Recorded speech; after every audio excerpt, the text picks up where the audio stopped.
The mother of humanism stands above you, a precious and complex wax painting on a single pane of glass. A crack runs across the length of her body, her face oval and sad.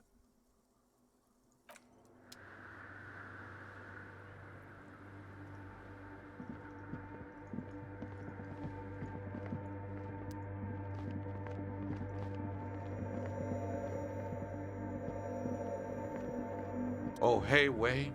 There's coffee in the back. Oh, wait. I meant the mother's love. Coffee in the back. Something familiar about that. Coffee and stale cookies.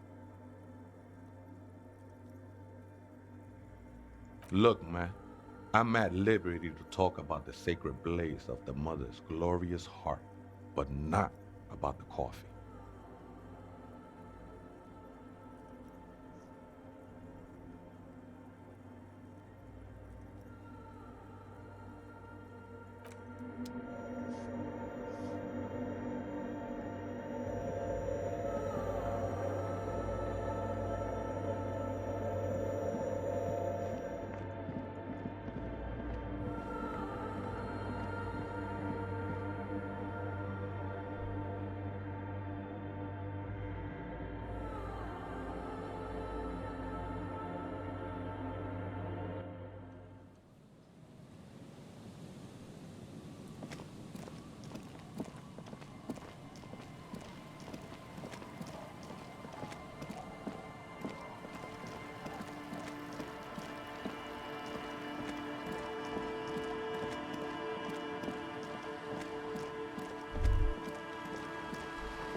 Hello again.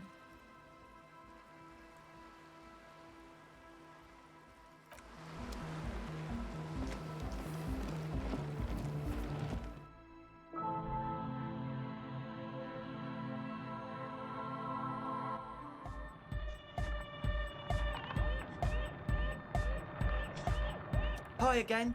So, how are things going?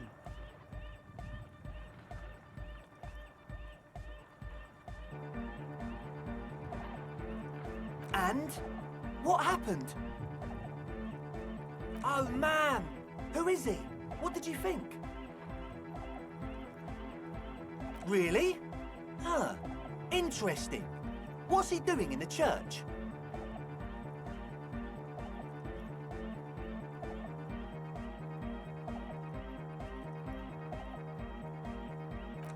No matter. Is he gonna be a problem? Yeah, Noid is right. Let's get back to the point. What are we gonna do about him? These guys will never catch him. You will never catch him. There's nothing to do.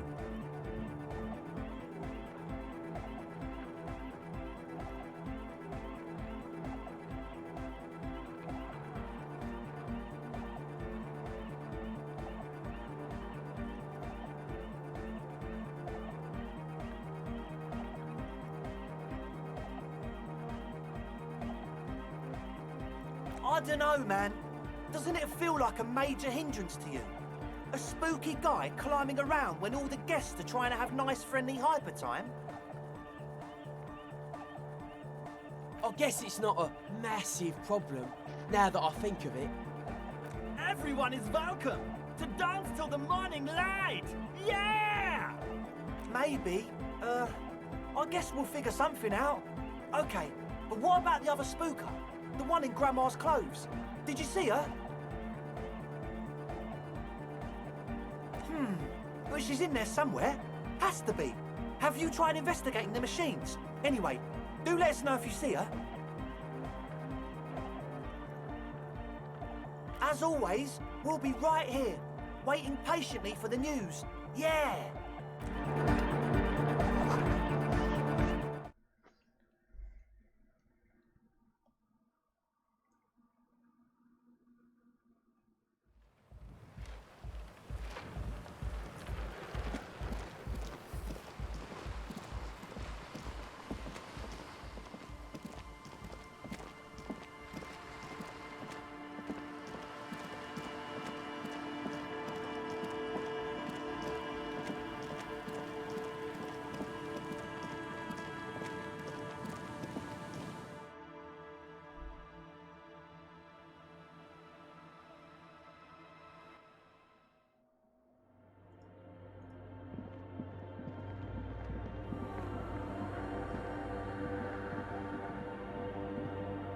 The lieutenant doesn't say anything, but you can sense that he doesn't like you meddling with the machine.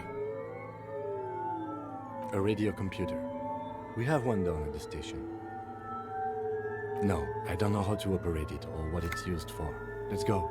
This is the Ream Prefect radio computer, a model number RC7024, equipped with a Feld mainframe and a Ream-compatible interim printer.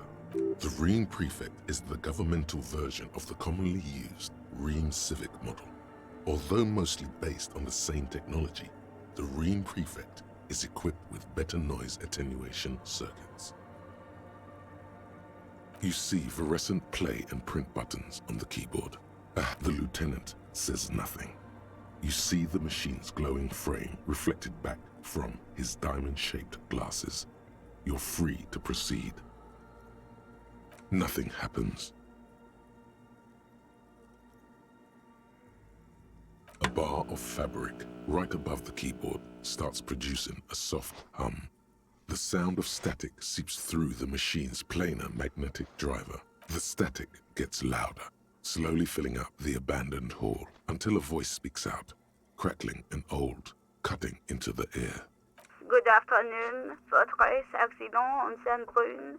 This is the East Insulindian Repeater Station 1. Please repeat, is this the personal log? This is a human interface. A retired person sitting behind a switchboard somewhere.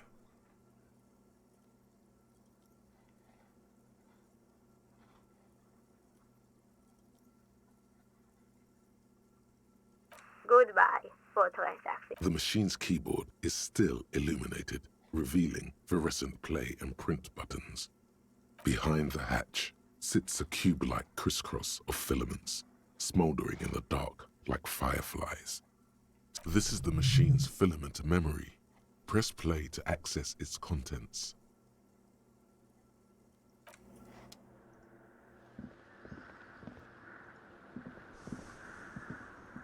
The mother of humanism stands above you, a precious and complex wax painting on a single pane of glass. A crack runs across the length of her body, her face oval and sad.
Oh, hey, wait.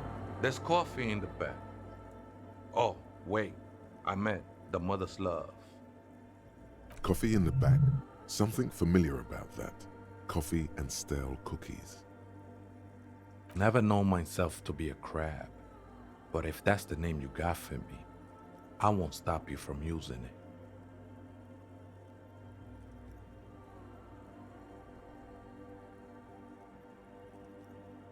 I always thought of myself more like a flame, flickering along the rafters and beams.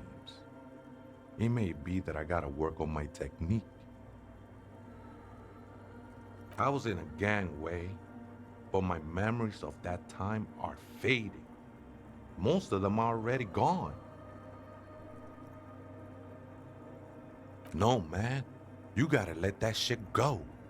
Then the mother's light touch will fill you with rapture.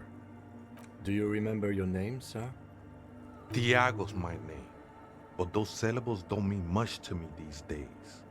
A name isn't just your identity, but also, so to speak, Your place amongst your fellas. Your place in the world. I ain't got no use for such a place anymore.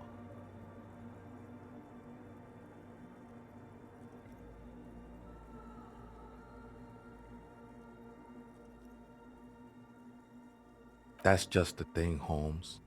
None of that matters. This is a special place. There's a perforation in the world up there. A way out into nothingness. I circled it, nurtured by the silence bestowed by the mother. One of these days, I'll be pure enough to go drink from it directly.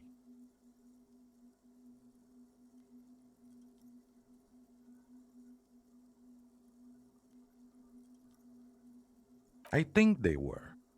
A long time ago. I had to shed them like skins to get closer to the center of the silence. You could have them. I don't need them anymore. They look pretty dapper, actually.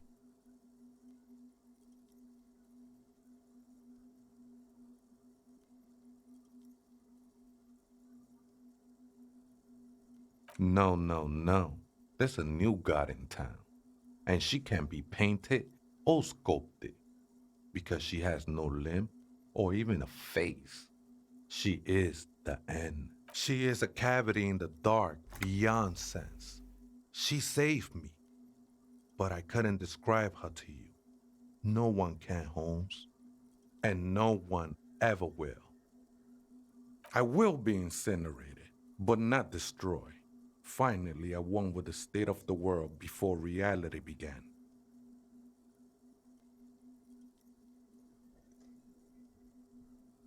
It's not like that at all, man. It's just faith and joyful service. Too gleeful, those words. He is lying. Not to you, to his very own self.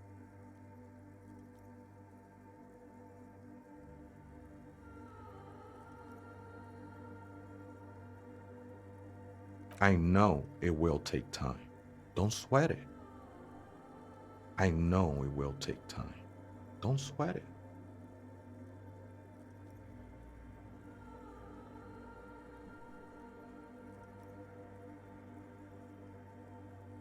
Hard to say.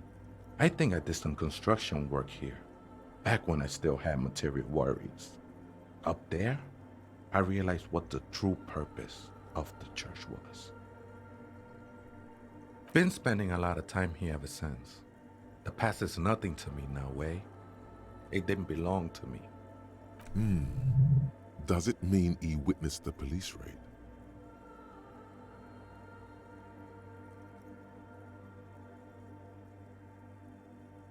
I'm a seraph, Holmes. I sing the mother's glory.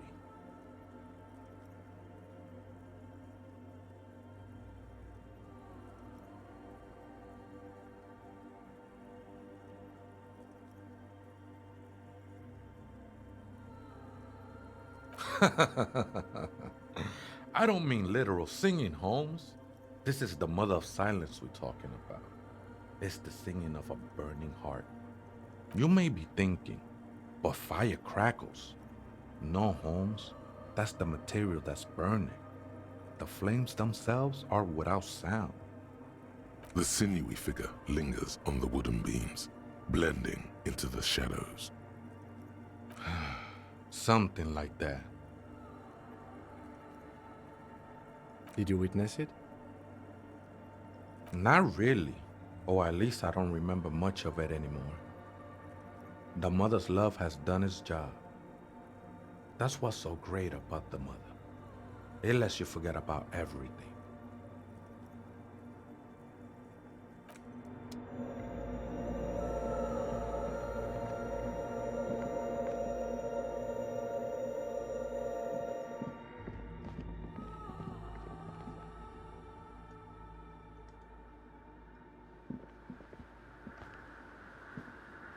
The mother of humanism stands above you, a precious and complex wax painting on a single pane of glass. A crack runs across the length of her body, her face oval and sad.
mother of humanism stands above you, a precious and complex wax.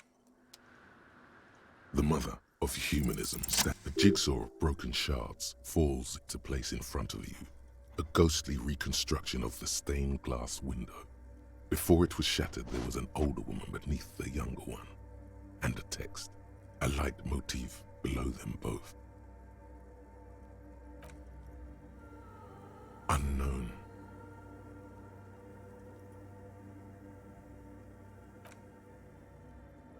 The escutcheon on her throne says, Irene the Navigator. She is depicted as an older woman wearing thick-rimmed eyeglasses, holding a golden rights apfel in one hand and a scepter in the other. This is the queen her innocence day advised. Above, she herself is whole. Small figures of wise men, common men, worshippers walk up the stairs to stand at her feet. Secret servicemen, 30 years, stand in a row guarding her. It must have taken years to produce this work in all its dizzying detail. Below both women, in luminous black letters, Après la vie, mort. Après la mort, la vie de nouveau. And then, along the left side, Après le monde, la gré. Après le gré, le monde de nouveau. Death, life again. After the world, the pale. After the pale, the world again. This exaltation is common in Dolorian sacralism. In the early years, it was even incorporated as the RCM slogan. No more, however. Justice, union, prudence, and force.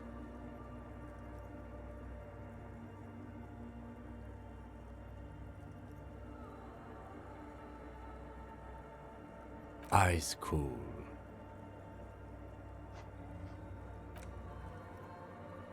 The mother of humanism towers above you, a wax painting on a cracked pane of glass.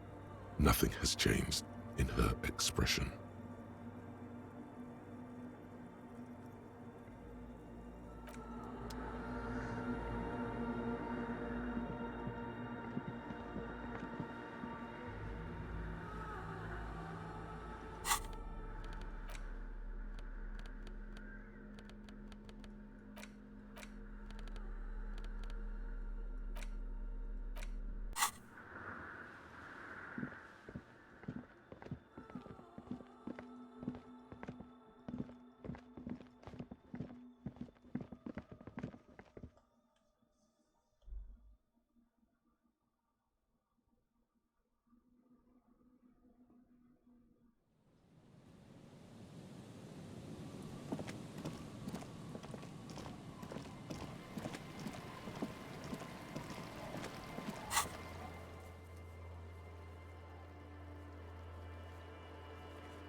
Hello again.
Hello again.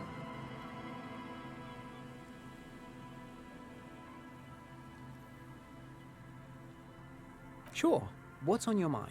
But of course, What else?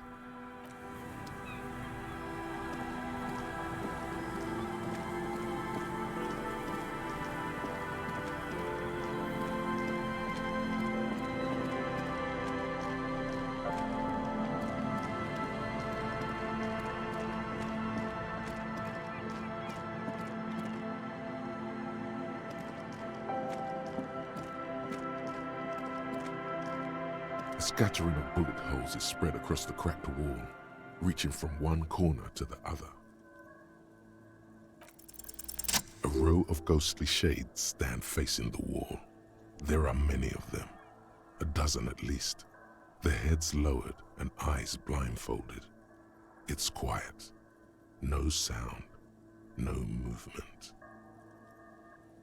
10 meters away, other shades are lined up in an orderly manner, automatic rifles primed. A gust of wind blows by. The coats of the firing squad flap slowly in the breeze. A single person stands on the side. The sun blazes high up in the sky, baking the planks, the sand, your skin. The order was carried out in the afternoon.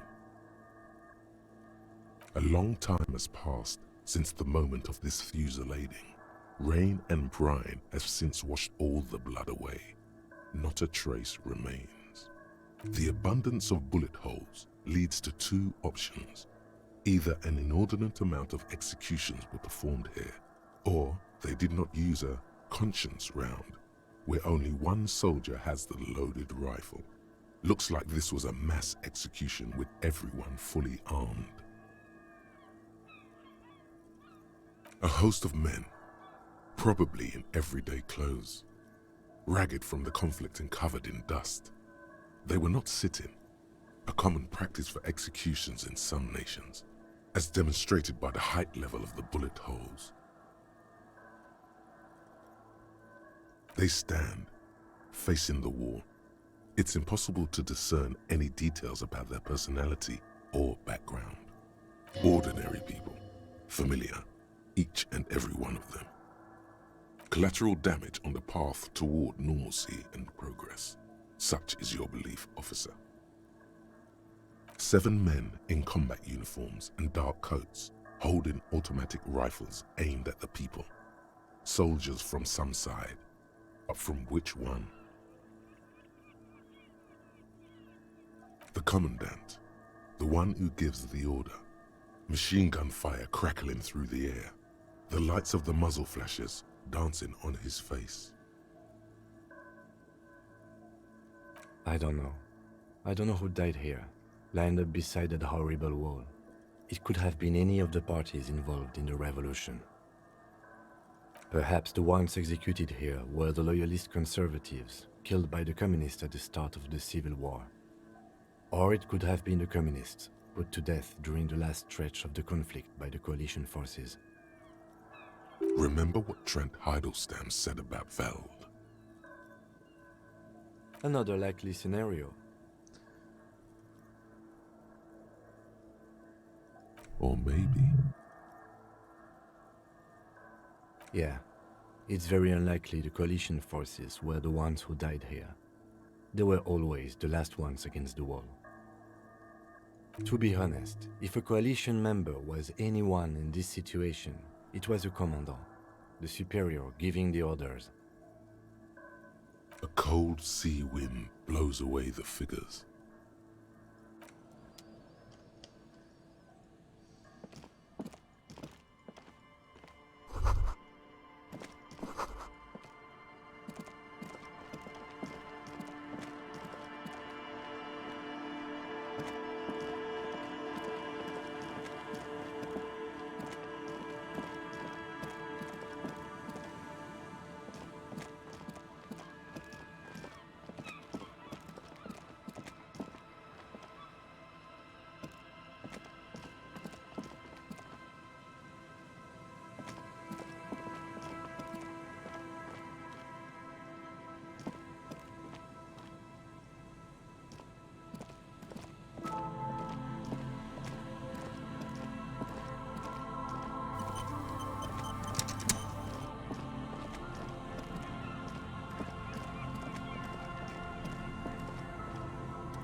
can I do for you, officer?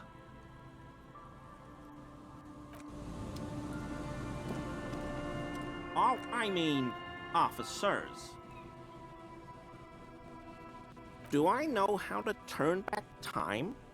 Is that a trick question? Are you still pursuing this? No? Because I could have sworn that's what you're doing right now. Fine. Just make it quick. Make what quick? You're asking me about time travel. Is this some kind of a trick?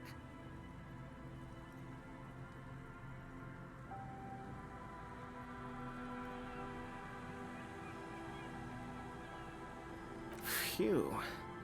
I don't know what to tell you. I mean, of course there are theories out there. Well, there's a very interesting cryptid known as the Semper Ma, and a certain tribe of ancient kits who practice digital castigation. Though, frankly, I don't know how compelling you'll find that theory. And then you hear rumors that the Seolites possess technology that actually lets them move through time like it's a corridor. Back and forth, you see.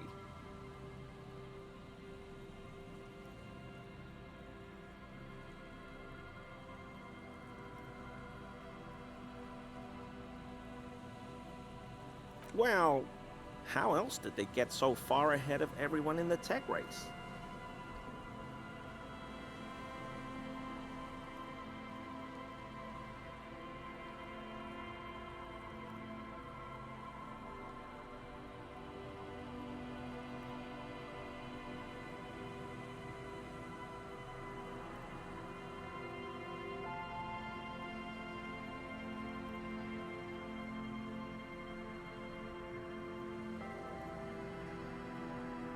No part of me is part of this conversation. Oh no. That's a special thing you two are enjoying with each other. Everything's cool. Nothing wrong with a little speculative inquiry. But He's really trying to convey how cool and natural this all is for him.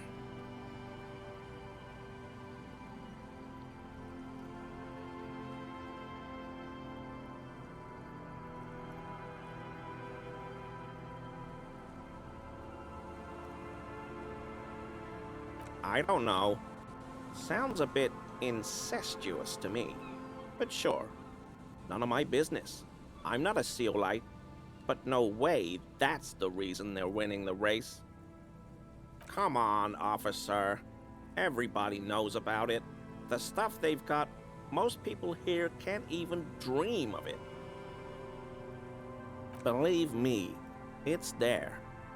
Technology's so advanced, it defies description. Because he's only now discovering he has no idea what he's talking about. But that's nothing. Just wait till you learn how they've managed to get so far ahead of us. Isn't it obvious? Someone's been feeding them a little trickle of tech down from someplace no one else can reach. The blue? No, the future. The Seolites are helping themselves from the future. And every little incremental improvement they receive in the present has major ripples all along the timeline. That creates a loop, right? The more advanced tech they send here, the more advanced they become in the future. Which means that by smuggling ever more advanced tech down to the past, I'm sure you can see where this is heading. I'm telling you, the truth can't be contained. People are starting to wake up and take notice. You notice the lieutenant flinch and rub his forehead, as if hit by a sudden migraine. God, I hope he meant it sarcastically. If not, I don't really see how he can continue being a police detective. That said, if you're interested in manipulating time personally, I suggest you consider the Semper Ma, or digital castigation. Well, essentially it's a grief ritual practiced by certain ancient Seminese tribes. Traditionally, after the death of a village leader, the bereaved are supposed to cut off a segment of their own fingers. What makes it really disturbing is the fact that they bite off bits of their children's fingers too. Even babies. Imagine that.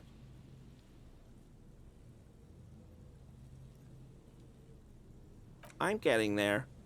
See, the practice is derived from Semini's finger counting. Each segment of the finger represents 1 hour, so they count up to 12 with one hand, disregarding the thumb, of course. Absolute nonsense across the board. By removing one segment from their fingers, they remove the corresponding hour from their life. That's what they believe, anyway. No. There's a discrepancy between how these Seminese tribes count and how they tell time. As I explained, they count up to 12 on their fingers, but they divide the day into 15 parts. But that's a whole other discussion. Oh, well, there's still the Semper Ma to consider. Cryptids, actually. It's a so-called colonial animal, presenting as a large singular body when in actuality, it's a congregation of tiny organisms working in unison. It's found in the subtropical jungles of Sumatra. Extremely difficult to spot as it appears to the untrained eye like common mud. It's thought to be impossible to catch and very dangerous. I once heard a story about a whole village disappearing overnight without a trace. Can you imagine that? Just a large patch of mud where the settlement was. Whole area is completely abandoned now. Locals won't even go near it.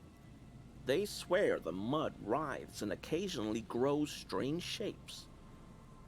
It gets even scarier. You see, the Semper Ma has also evolved a curious defensive mechanism. When threatened, it has the ability to revert back to an earlier stage in its own life cycle. It may even be able to do this continually, ad infinitum. Now, here's where it gets really interesting.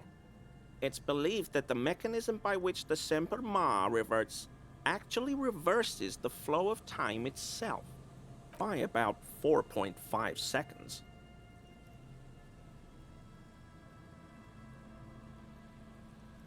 Well, first we'd need to secure funding for an expedition, then assemble a team, gather supplies. There's probably a million other little things. But with the resources of the RCM behind you, it could be feasible. I haven't really heard of any time travel pills, officer. And speaking personally, arranging an expedition seems like the most promising option overall, so I'm not really sure I don't know what to tell you, officer. I got all my information straight from Truth Hunt. If you can't believe a radio program called Truth Hunt, who can you believe? This guy has proved to be a dead end.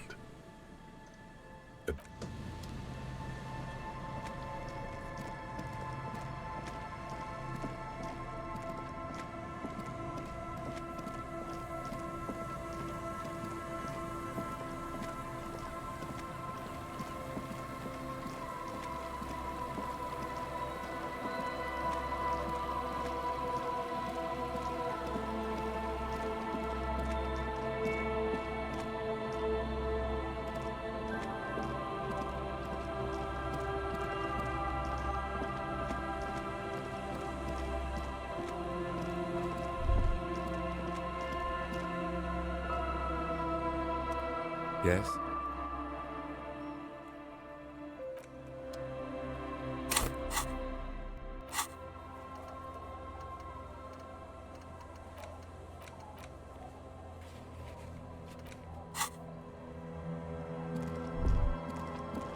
A drop in temperature, an easy flow there. An empty street. Before you, a thoroughfare unjammed with lorries. No more drivers smoking on hitch steps. Just silence. Chemically sweetened. Across the road, a forgotten bus stop. Corrosion has opened a hole in its roof. An elm tree watches over the building. Its branches are dripping with rain and snow. The road is smooth and motley, craters filled with a black asphalt. The asphalt, first laid, is grey already. A row of tenements are under construction in the distance. A tub warm with water, white with soap. A man bathes while radio waves transmit the lottery numbers. 4, 18, 21, 4, 1. A modern washing machine rattles a drawer full of silverware. Number 312D. Young girls used to come here huddled up, hoping for more warmth than their thin coats give them. The bus took them to school. It has not run for 8 years. There were not enough girls to sustain its cost.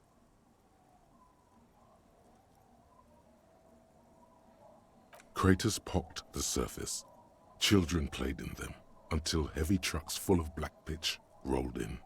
The landowners have filled the craters with money. It is a vital artery of the flow of trade. There's one bump on the road. A dead dog lies flat about 200 paces away, right at the turn. Tragedy comes from the wheels of a fast RCM vehicle, hurrying to work. The cold washes over you. The sound of the sea has grown distant. The wind moves the aerosol. A detective stands behind the boom barrier. A breeze moves a curl of his hair.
Everything's still cool here, officer.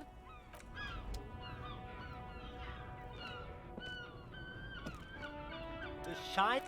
Stylish shades, huh?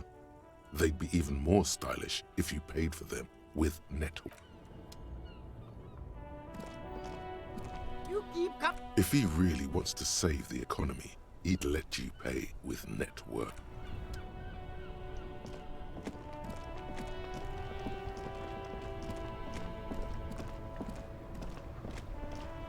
That ride is fucking Hey, piss. Look who. What about them?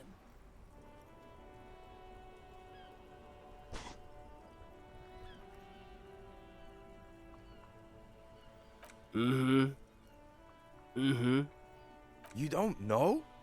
What kind of cop are you? The Skulls are the most vicious gang of the Besmertnay. The nastiest bunch of psychos ever. jacking carriages and getting into high-speed chases. Possessing an infinite amount of fuck-all swagger, infamous for their non-verbal modus operandi. If a skull spots you, he will pull out his dagger and stab you without saying a word. The lieutenant's voice is as calm as usual, a testament to the violence and death he's witnessed through the sight of his firearm. They usually occupy the burnt-out quarter in Jamrock, or you can find them loitering around their brightly painted bottom-lighted vehicles. Ah, I can't wait to become a skull. Bottom lights are wretched aggressive.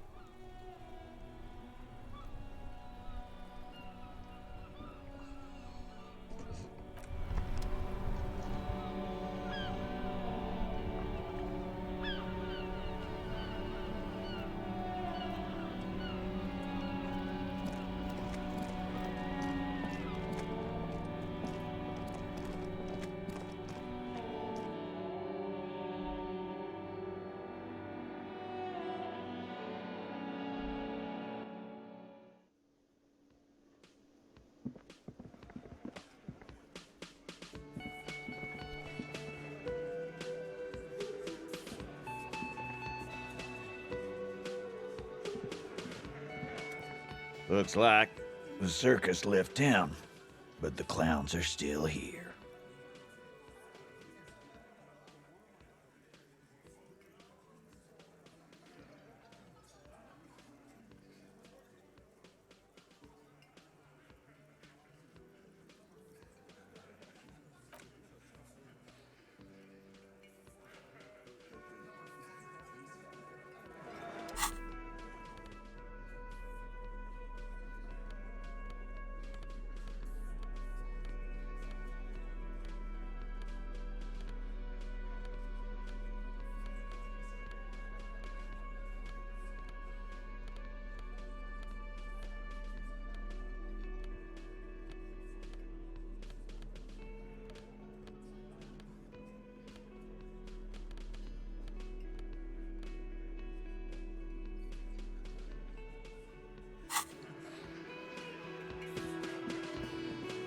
I've got nothing to say.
You see a heavy...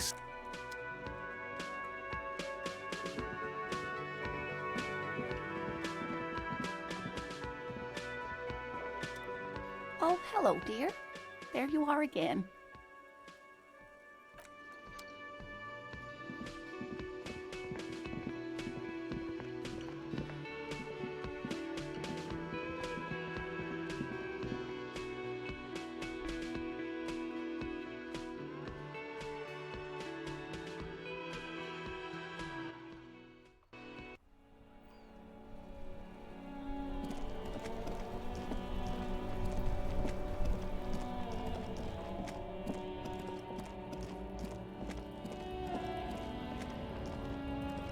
Looking for something?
What is this shit?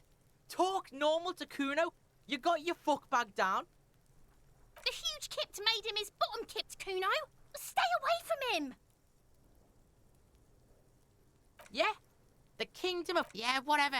The fuck about it. You're tested. Get lost, Kuno doesn't... I'll die before I squeal, pig.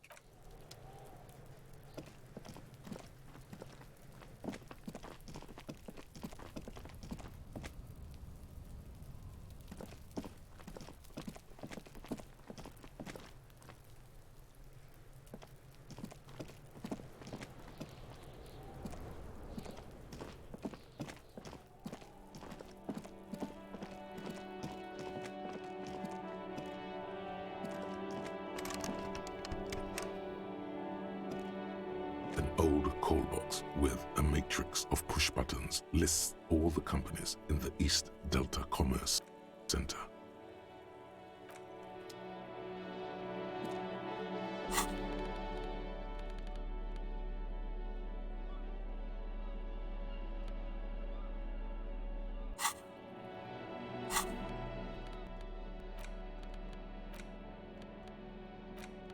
An intricate web of blue lines. It almost looks like the electronic patterns inside a radio computer or an old filament memory. But for you to discover, you've gotten as far as you will without assistance. Gone.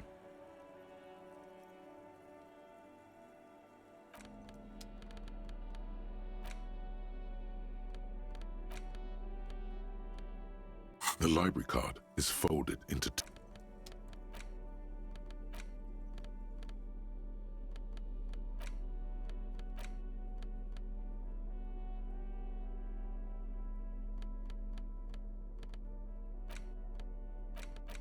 a crinkled chewing gum wrapper. The worn label reads, "Good question." There is no answer or secret phrase written on the inside of the wrapper. Yet you're drawn to it, drawn by regret. Stop before you hurt yourself with a Tutti Frutti wrapper. Good question. Drawn by you carefully.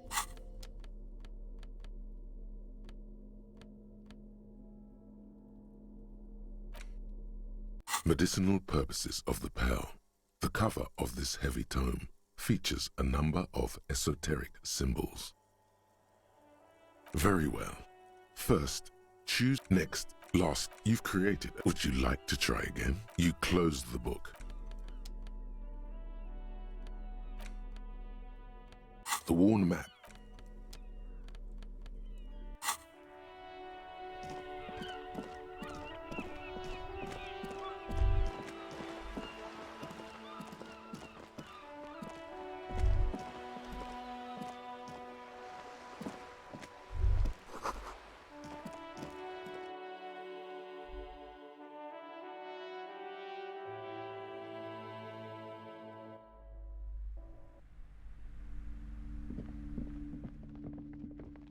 The curtains.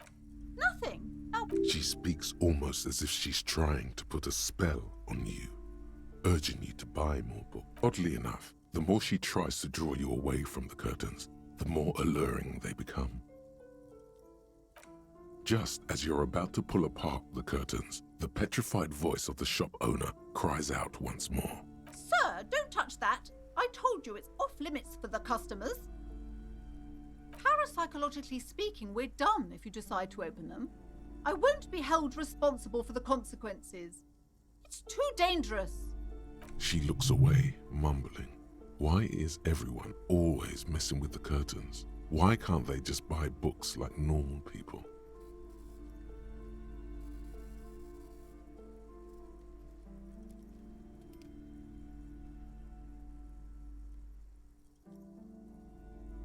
Thank you. Let's just talk about this first, all right? There's no reason for you to venture into the unknown. There is something mysterious about the curtains. Be careful. The curtains, tattered with age and covered in dust, hang before you, as if taunting you.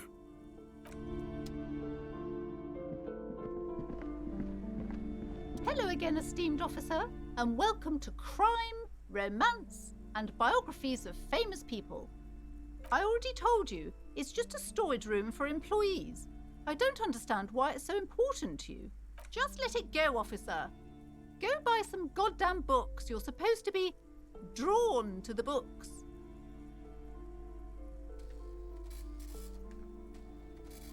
It's just for decoration. Okay, fine. It's just because this place is cursed, just like everyone said. They don't call it the doomed commercial area for nothing. Are you happy now, officer?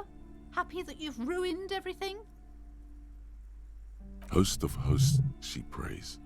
Guard me and my honest business venture from the curse that lurks behind the curtains. The curse is so much worse than you could imagine. It's a disease, eating at the very foundation. It's the curse of financial distress, of ruin and bankruptcy. Didn't that curtain just move?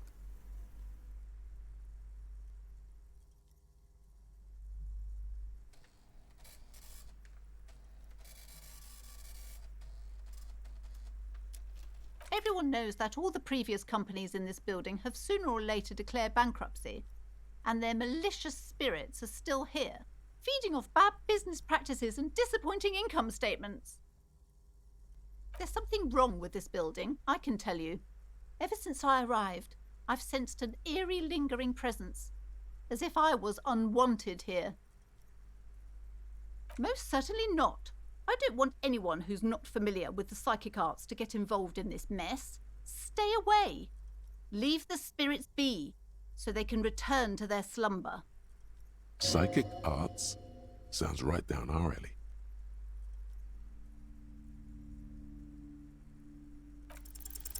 Slither up to her, you silver-tongued fiend.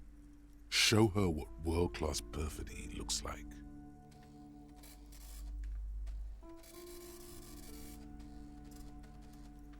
Are you sure? Don't think I haven't seen charlatans before. You're no para-detective. You look nothing like one. And you're clearly a drinker. Pardon me for being so blunt, but... The lieutenant keeps his usual stony calm. He silently picks out his notebook. Go ahead then, rock her world, he thinks. I'll compose some notes.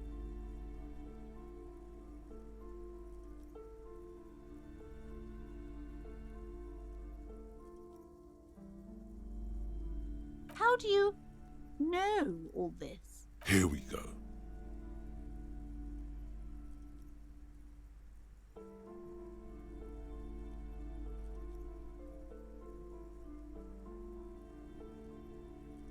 You're part Simonese. Oh, it means our meeting couldn't have been mere chance. The hand of fate guides us. But I am not the only one at risk. I have to think of my daughter. You are certain you can help us? Keep us safe? I can't allow any collateral damage to hit us. If you promise, good officer, then you might be our last hope. Do you swear it?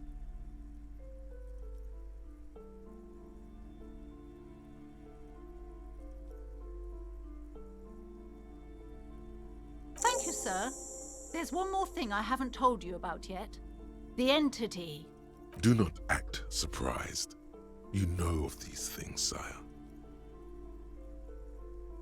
Yes, a malignant entity that lives inside the chimney. It takes the form of a woman. A witch, most likely. She or it must be connected to the curse somehow. Yes, that chimney is part of the building's central furnace, and it's enormous. She has barricaded herself behind some metal security curtains. God knows what she's doing there. Some unnatural magic, I assume. You should go find the entity and ask what happened to all the companies in the building. What is the source of this curse? Here's the key to the warded door behind the curtains. Take it. Oh, and please do return to me after you've looked round. I'm quite anxious to know what she has to say about the curse. what you discover in there. Unbelievable darkness and ruin.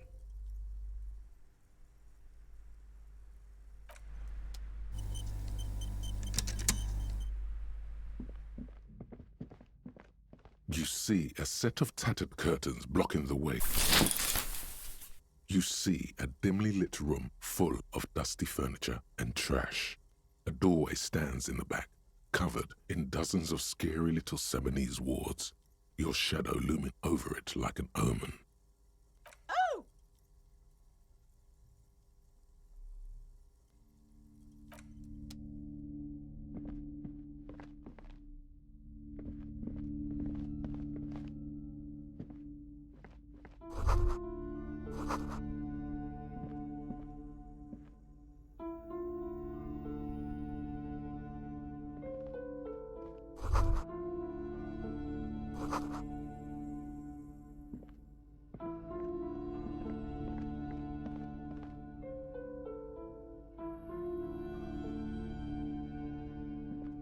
A heavy door with a missing handle stands before you, covered in dozens, if not hundreds, of Seminese trinkets and charms.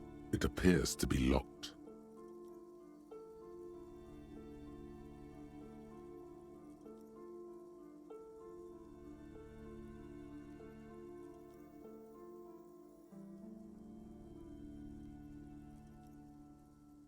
Only an echo. No one is there. A hollowed-out, dark echo.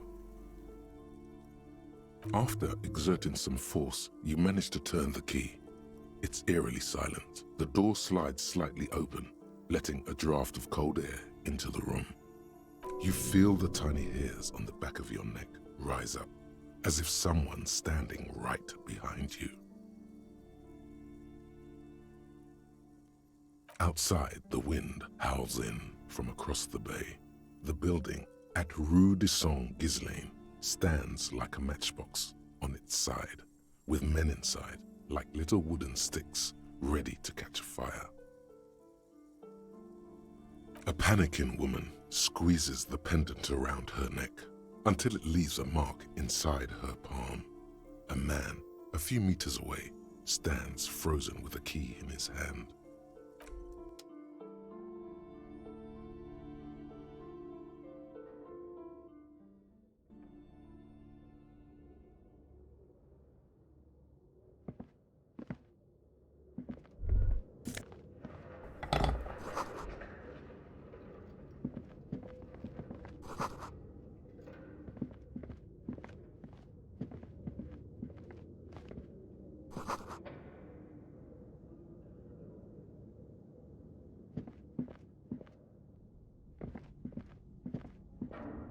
A barbell lies on the floor.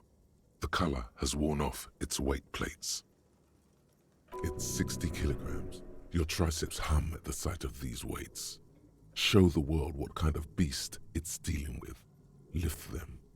There are no collars on the barbell. This is a safety hazard. Why does it feel so familiar?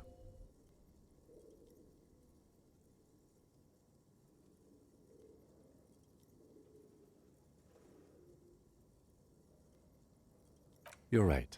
The weight may fall off. Better not touch it then.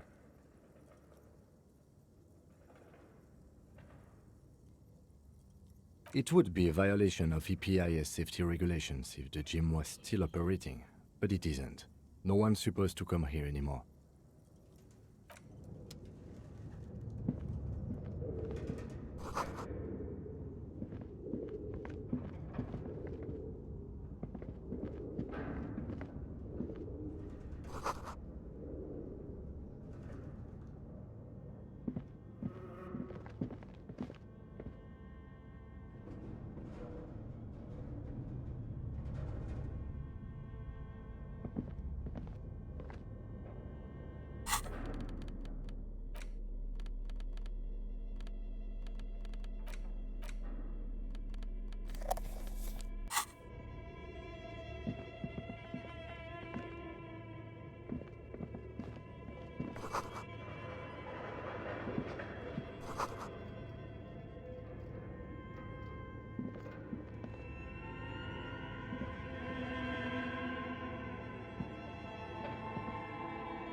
A dusty radio computer sleeps on its wired frame, forgotten and unused. Its keyboard has a rectangular on-off button. A piece of paper still hangs from the printer. Another radio computer. Just sitting here without anyone inside. What he means is that these things cost money. Why would anyone just leave it behind? This is the Ream Civic radio computer, model RC5120, equipped with a Feld mainframe and a Ream-compatible printer. It's your call. You're in charge of this expedition, officer.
Your flashlight slides over an old green chalkboard covered in scribbles, sketches, and schemes like some ancient cave mural.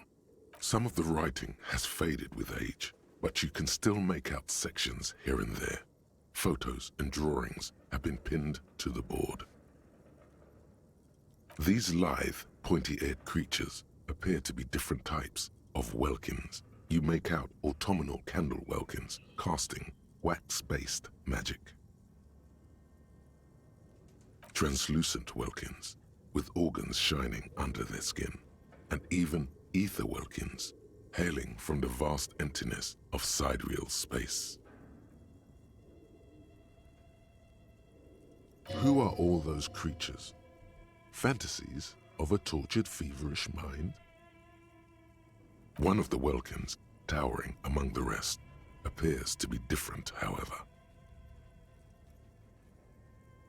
It's Vara Hamira, a high welkin, his face white and scarred like cracked marble. This is clearly a welkin supremacist. The note says, all non-welkin races will be purged.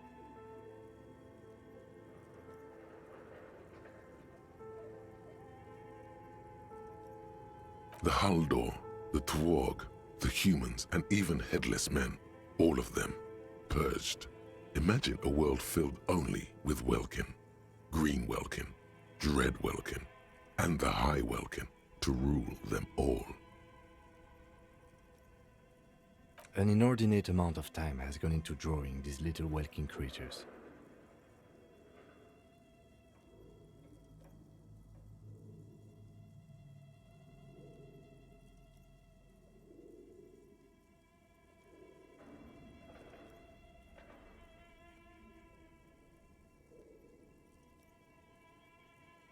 Some people really like building a world, I think, even if it's just for a game.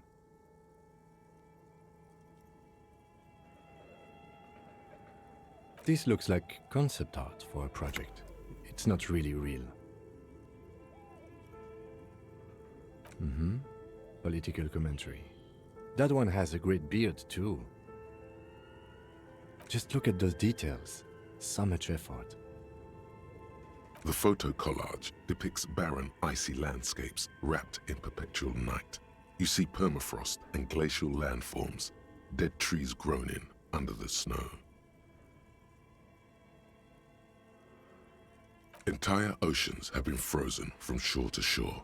There are pictures of settlements on dried-up riverbeds, abandoned in a storm. Animal corpses in the dark, carcasses and bones.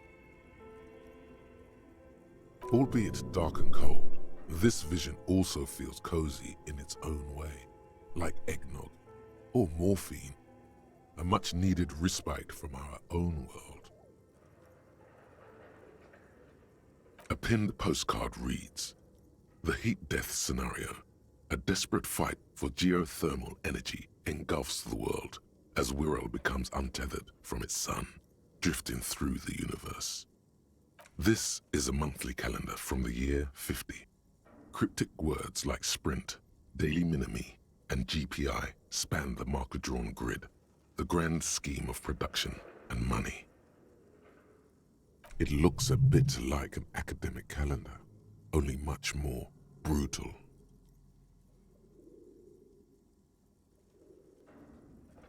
As time goes on, the numbers in the boxes grow rarer and rarer. The board becomes an empty snowfield in the final days. Only failure and regret dwell in this region. Looks like they didn't make it. A note in the bottom left corner of the chalkboard says, "See the prod schedule filament for details." The handwriting is only partly legible, but you can still make out 3 slogans: "Call in, tune out," "Wirral untethered," and "Heat death of the universe." The full text reads, "Heat death of the universe is the new black." Another note says, "The biggest advancement in role-playing systems since the 30s. Outside, a cold wind wraps the building in its bosom. Snowflakes in the wind. An old woman passes what the locals call the doomed commercial area. She tries hard not to look at the bookstore windows. It's unwise.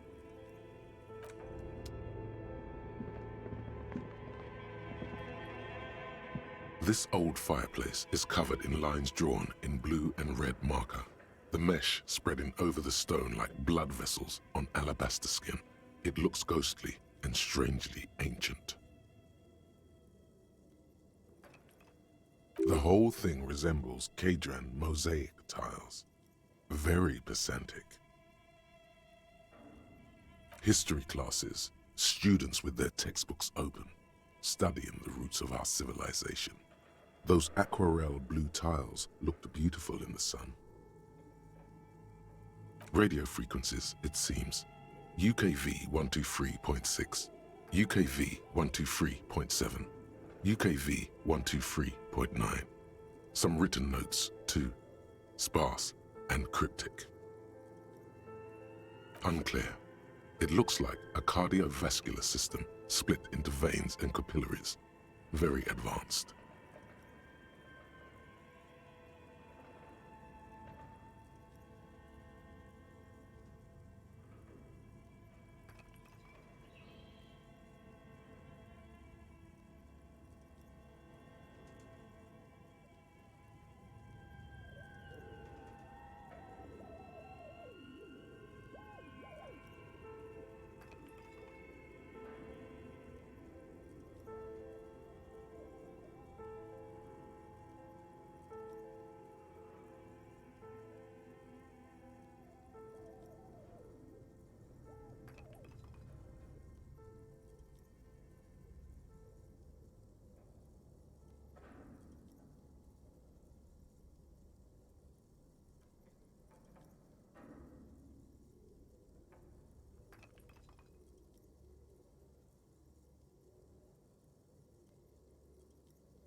You think so? The web is comprised of radio stations, all lead back to one red heart, titled the Game Master Frequency. A note says, this one can listen in on any station it wants. They must have had massive air width. These things don't come cheap.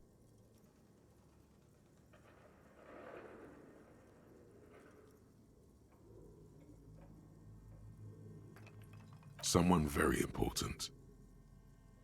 The leader of a massive on-air game built by these people. A conductor for the hundreds of story threads that pass through the Game Master's frequency. Whoever decides to call in to a call-in station, it looks like. A list of names under the stations suggests people across 6 Isolas would be playing. Muindi, Insulinda, Kotla, Grad, Samara, and even Ilmara. There's no way a little basement studio working here could pull anything like this off. My God, it's as if the less money they had, the more ambitious their project became.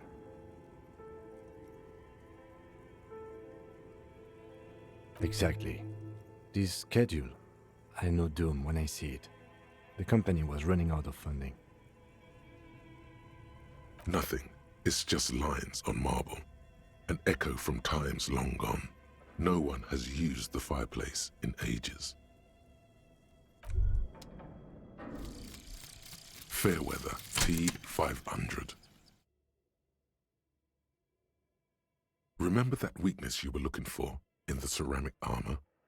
Like, maybe it can only stop small, fast projectiles, but a large, slow-moving pry bar would shatter it? Or, if I run an electrical current through it, maybe it will melt. Or, personal favorite, frequency something something radio weapon?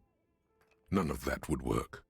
You need to shoot the part of the enemy that doesn't have Fairweather T500 on it, because the armor itself is invulnerable. Good news is, so are the armor pieces on you.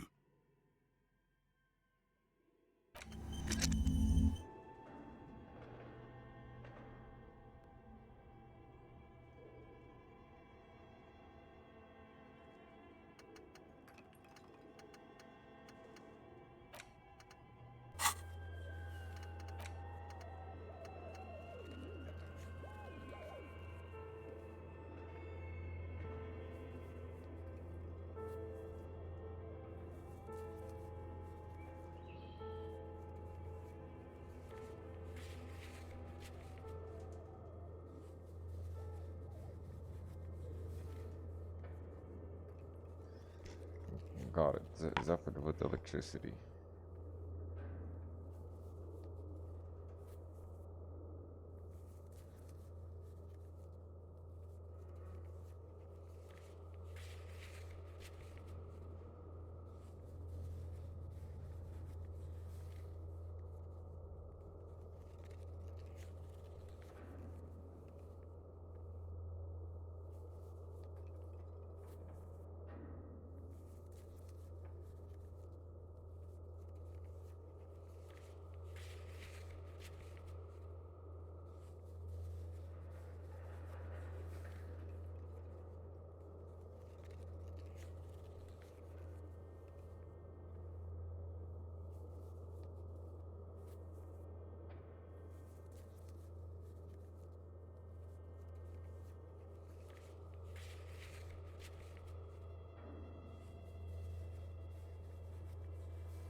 A few bricks have fallen off, revealing a compartment behind the wall. It's too dark to see in. There is, yes. And there also appears to be something inside the hole. Interesting. Do you want to take a look? Your hand reaches deep into darkness and spiderwebs. Rummaging around, you find rusty rifles hidden away. Are these any good? Most of them are rusty and inoperable, like the rest, but one catches your eye. A bolt-action model with a fine wood stock, in better cosmetic order than the others. That's a rare sight. Seems to no longer be functional, but still a beautiful thing in its own way. Seems like an old bunker from the revolutionary period. Look at all those rifles. Must be an old weapons cache. It means there are firearms, albeit inoperable, still lying around in Martinez. It's an interesting coincidence, I would say. Might come in useful in the future. He likes this find.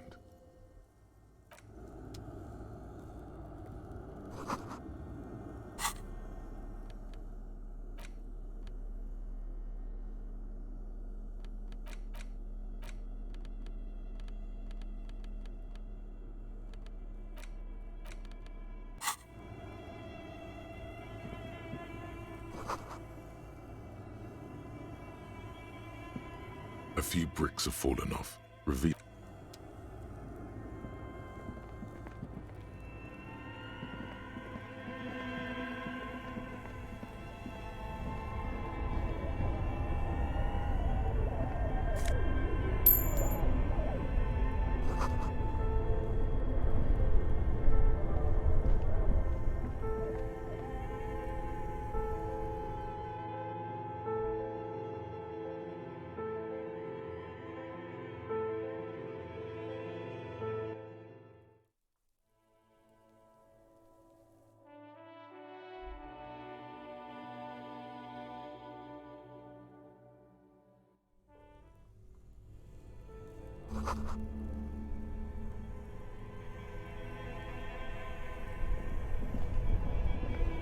two cables are plugged into the breaker box. The red one leads off into the darkness, while the black one seems to be feeding a buzzing little fridge-like thing in the corner. Don't rip the red one out. You'll awaken the ghosts.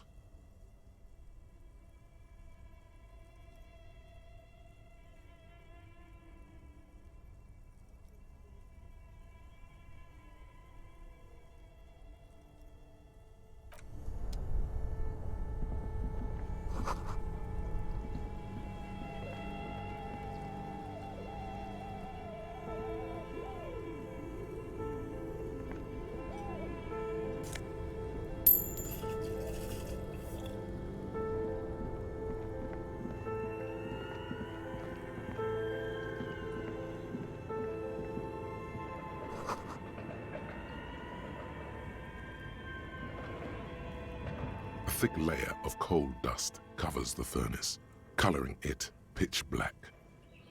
Looks like this furnace has a face, and it's a face of agony.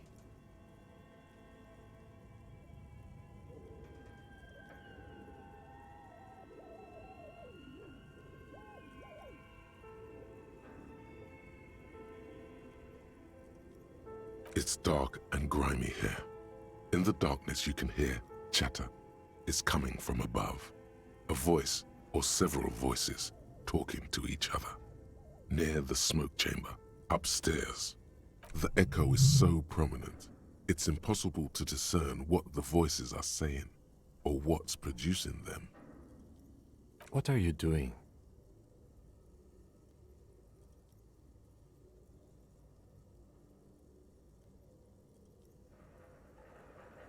Wait, really? We should investigate, see if someone's upstairs.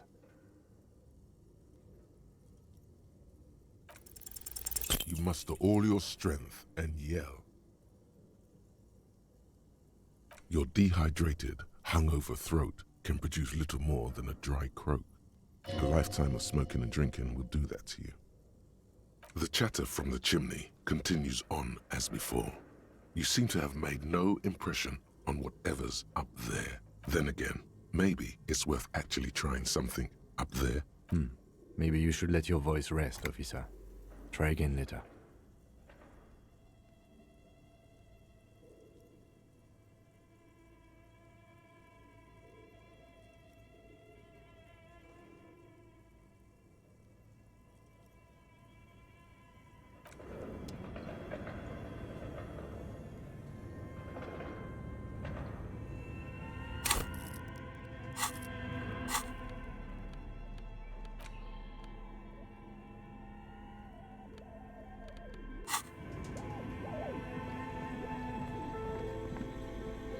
You see a terrifying ice bear with a strange compartment in its belly. The door is covered in frost and the bear's eyes are glowing red. The bear looks oddly realistic. Is it taxidermy? The lieutenant doesn't answer.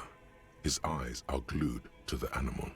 A sharp slice of light shines out from its mysterious belly door.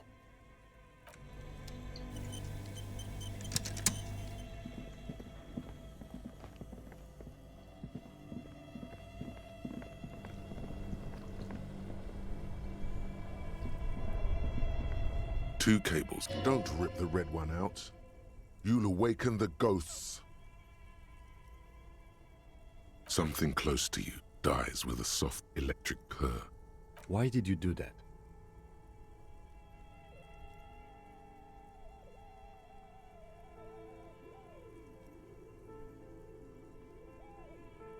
The lieutenant raises his brows, but doesn't say anything.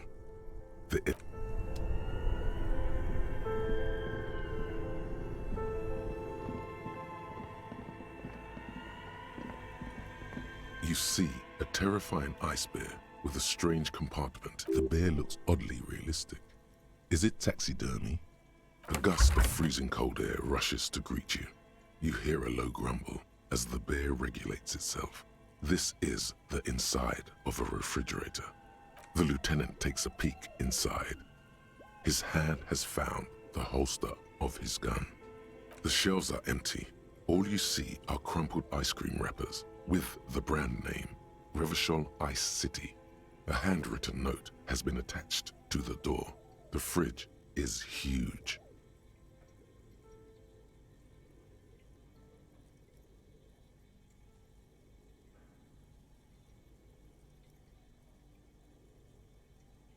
A friendly cartoon bear smiles back at you from a glossy cellophane wrapper. It looks nothing like the fridge. The paper still smells of vanilla and chocolate. Good question. It looks like an ice cream fridge. I know. What an unfortunate marketing choice. What is even worse, the bear is still costing them money to this day. The fridge buzzes with energy. You pocket the note and the little fridge magnets keeping it on the door.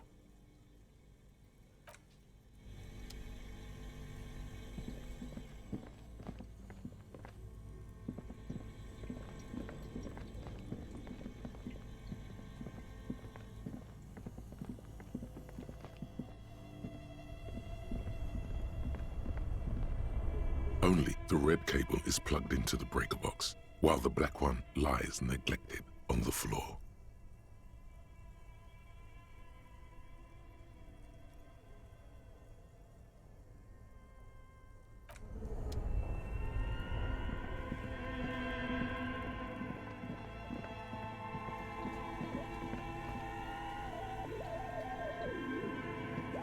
A thick layer of coal dust covers the furnace, coloring it pitch black.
An iron safety curtain curves before your eyes, folded like a bellows. It covers half the room, blocking the way into a colossal industrial chimney. This must be where the entity lives. This is directly above the central furnace in the cellar. The voices probably came from here.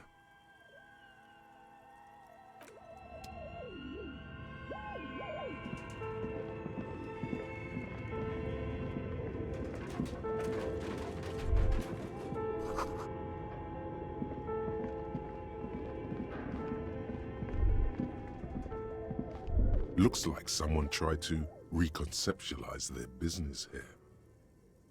Look, the skis and rotor blades both bear the same Slipstream logo.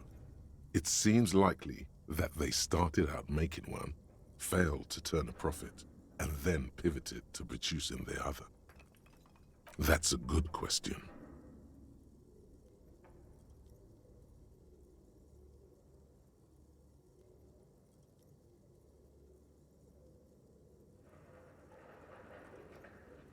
Not quite. You do know that there's something unusual about this company's business model.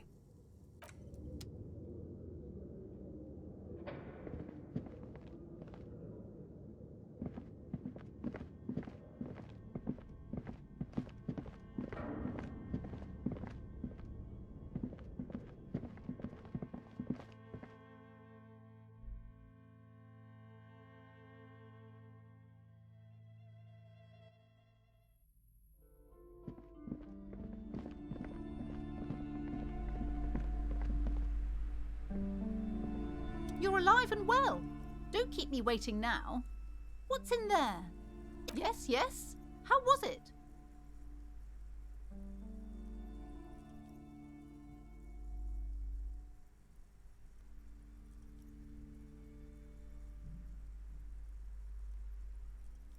I knew it. Oh, such horrors that have been thrust upon us. But what else did you find? Did anything survive? No, of course not. Have you located the entity? You don't have anything of substance to tell her until you found that entity of hers.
Hello again.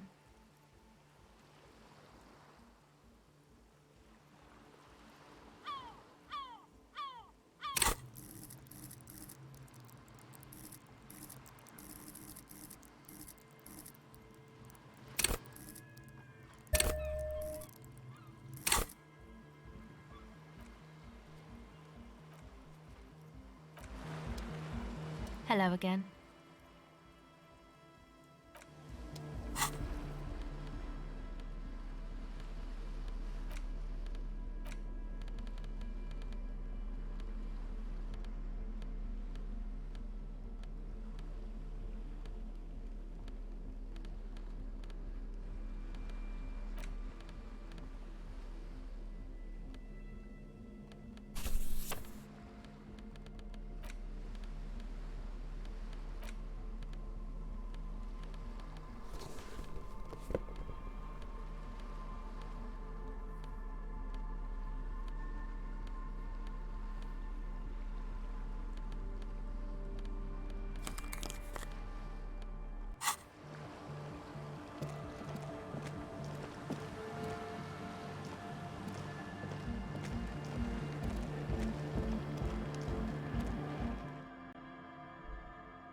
Hello again. The device is cold to the touch. An angular Omicron logo adorns the yellow plastic cover. Underneath you see a reel of tape rolling. You put the device back on the ice.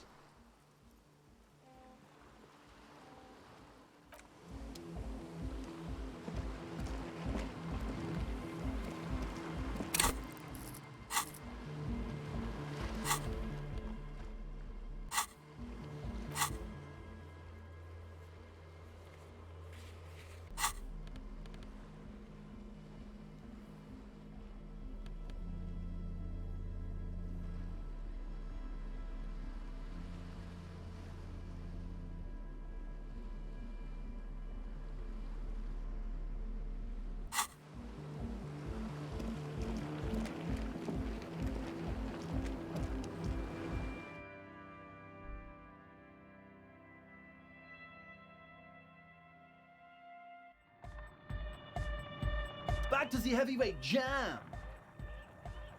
Hardcore! Hardcore! Yeah! This young man adds a capital G before the H in his yegs and args. This produces a guttural Gotwaldian accent and makes him sound more animal, more in it.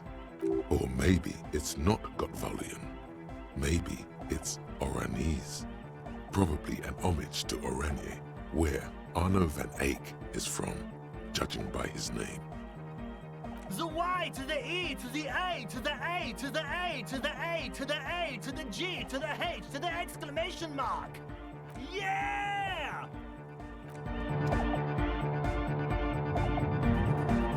Hi again. So, how things going? He's a quiet man. Mostly communicates through music and by being a master of ceremonies. Well, he's just kind of here. I don't really know how to communicate with him. Yeah, sometimes, when I stumble and find my way into his centre, you have to hear a lot of hardcore to the mega first though. The man smiles mysteriously, choosing to let the beat speak for itself. I get it. He's a puzzle.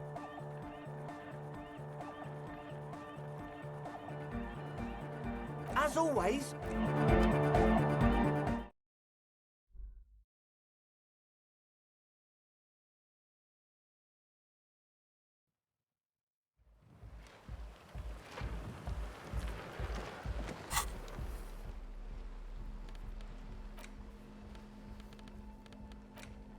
The note is written with a blue pencil on a piece of lined office paper. The kitchen magnets have left spots on its surface. Does it say anything interesting? This is tangential at best, but the lieutenant's detective instinct is still active.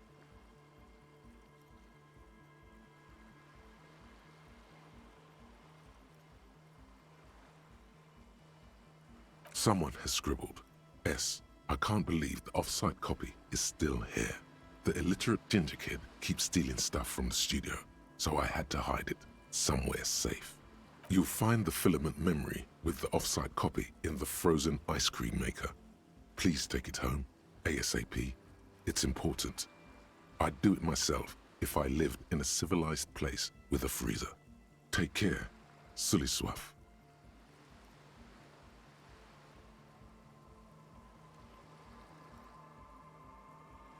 It belongs inside a radio computer, storing its memory. It's like a tape. You listen to disco tapes, right? It's like one of your disco tapes, only for a computer. It's like the production schedule you found. Only this one's an off-site copy.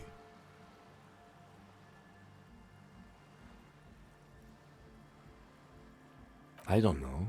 I assume it's somewhere close to the ice bear fridge. Didn't you see one right next to the breaker box?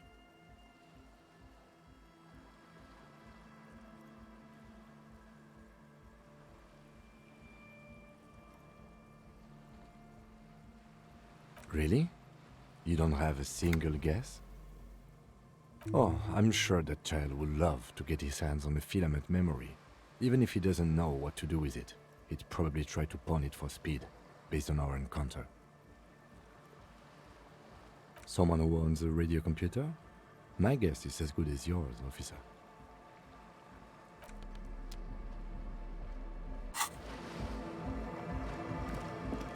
Hello again.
This is it, the scene of the party. The fire pit, cigarettes, and empty bottles all evidence it. Looks like they were here a while, judging from all the bottles. The sunken motor carriage provided them a focal point, like a goose ice sculpture or a chocolate fountain. Looks like it.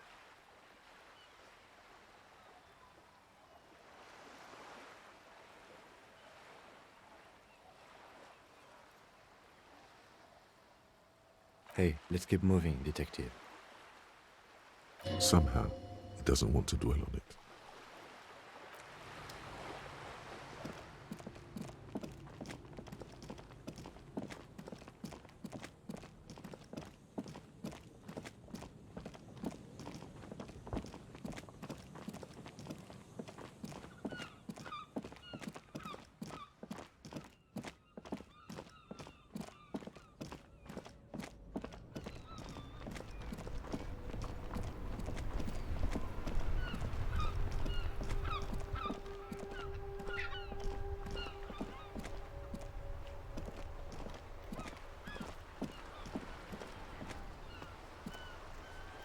Vigilance officer, what can this old carabiner do for you?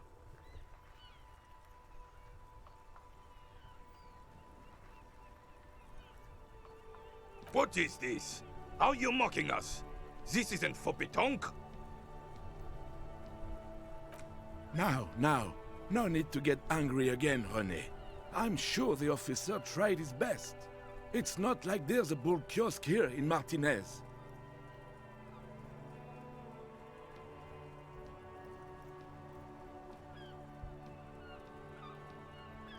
The best, huh? This isn't even a bull. But fine. I guess you did attempt to right your hooliganism. Consider it forgiven. It's a Bell McGrave. 4.46 caliber. Breech loading. Revachol made. Good weapon.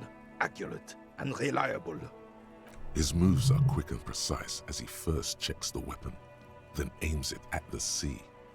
This man knows firearms intimately. This one's inoperable. The bolt spring is missing and the mechanism is jammed shut. Still a beauty. Where did you find her?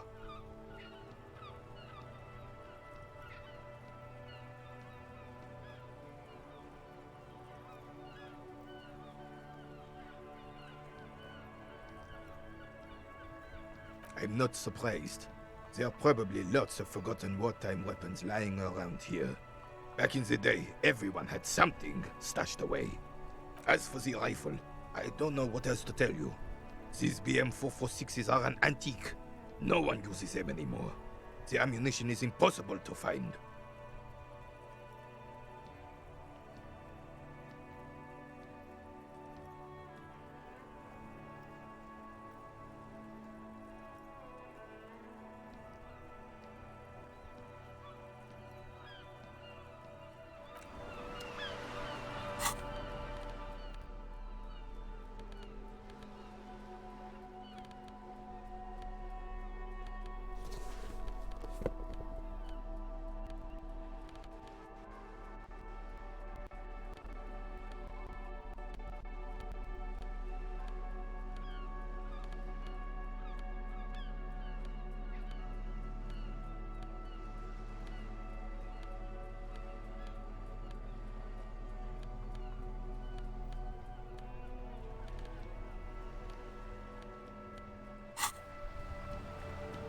Vigilance officer, what can this old carabiner... All you observe is a veteran refusing to let go of the past and his old uniform. This is not uncommon. This is the uniform of the Royal Carabineers in service of Frissel I, Guillaume le Lion, and the valiant King Philip V before him. Don't you mean Frissel the Fan? You do not speak his name, Craven, although he was a clown.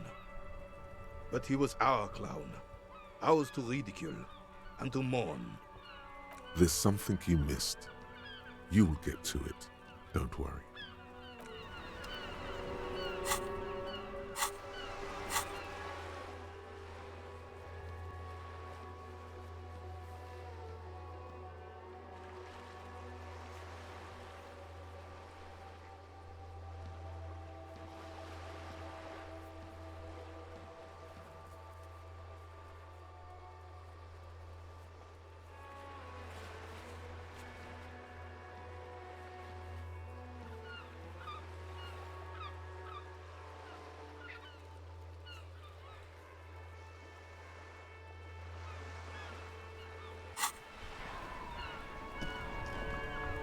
It is such a pleasure to see you again, officer.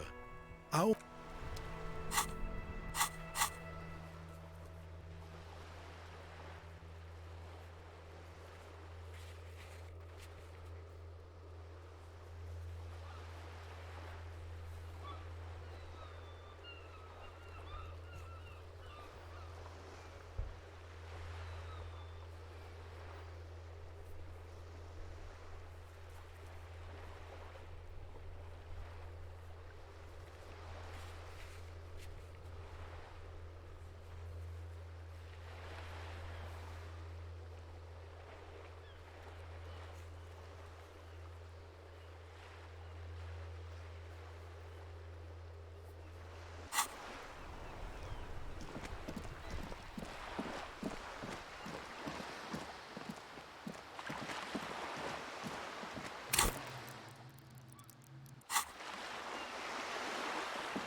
Still here.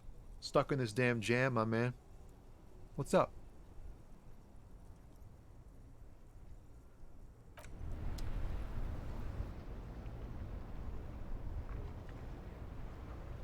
Still here. Stuck in this damn jam, my man.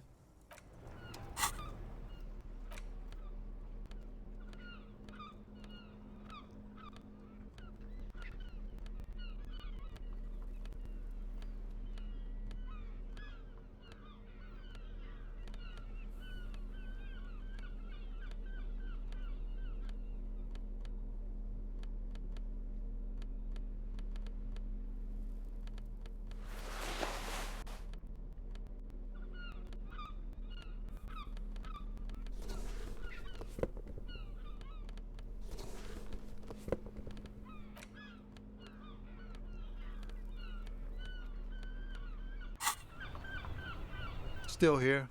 Stuck in this damn jam, my man. Your best verse? You don't even have a bad verse in here. Just tumbleweed and liquor stains. Wait, no. What are you doing? That's brutal, man. But you know, time. No, stop. He's already mortified. That's,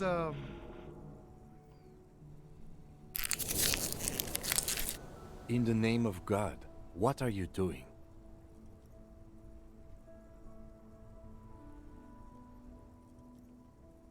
Yeah.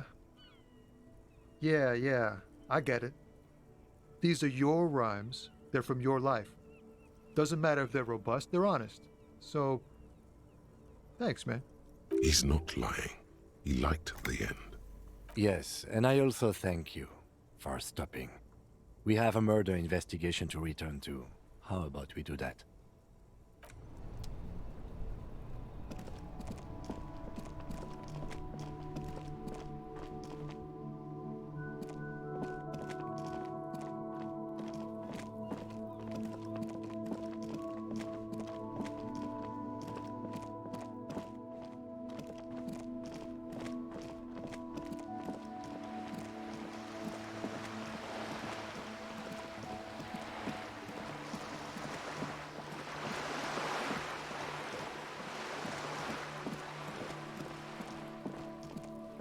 Just an ordinary wall.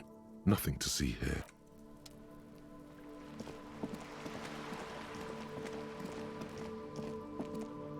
Hello again, officers.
This door has been closed with a padlock.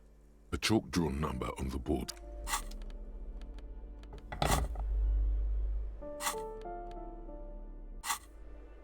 This door has been closed with a padlock.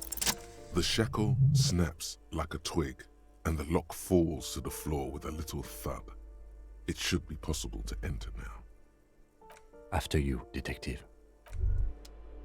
Master Investigator, you just can't keep yourself away from locked and hidden places, can you? Nothing. You're right. Get in there. Deep. Invade every personal space. break every lock. Sure, friend. This is nothing sordid, nothing inappropriate. You just have to do this. It's your...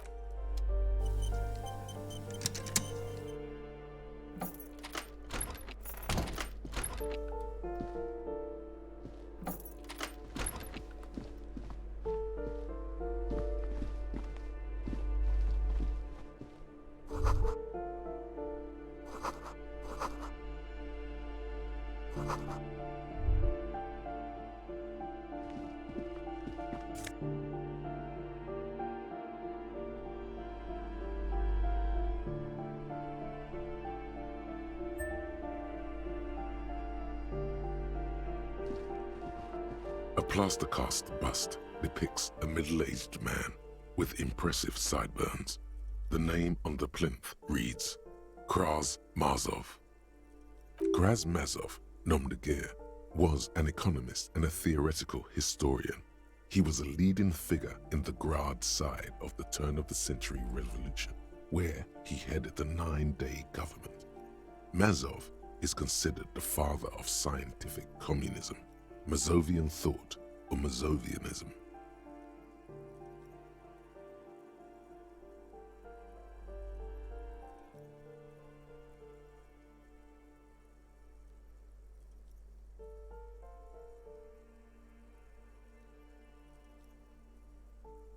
The White Star, the photos on the wall. I think we have broken into the apartment of a young communard. How fitting.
Looks like the circus left town, but the clowns are still here.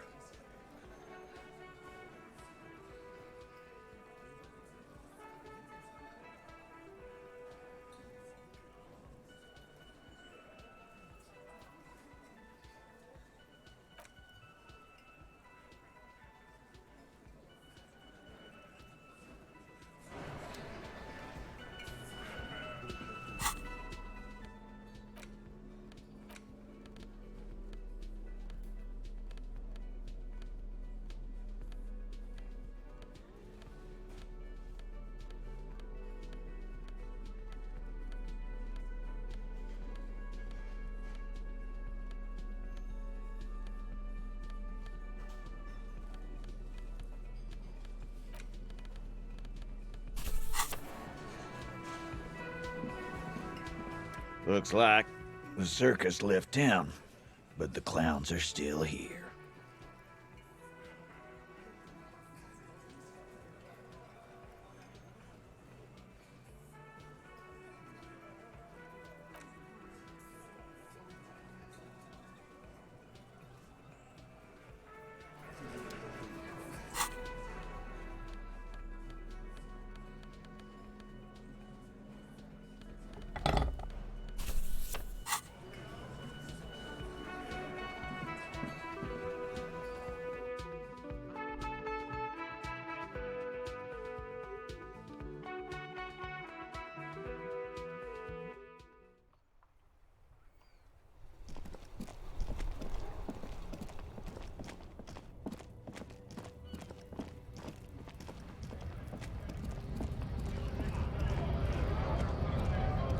Right to work! Right! What's it to you? No, don't think we've met before. I came to... We're all workers, right? So anyway, cop. That's where I'm from. It worked at Territorial. Ring a bell? Uh-huh.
Mr. Dubois, a pleasure as always. You don't have to sit down this time, since you've already sat on that chair.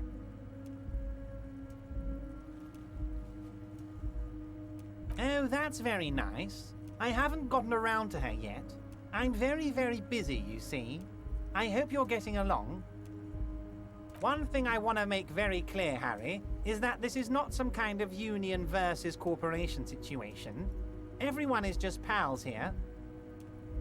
We're all trying to do what's best for Martinez. Don't feel like you can't cooperate with her because you and I are such good friends and I helped you get the body down. And I'm helping you find your gun. I'm not a jealous guy.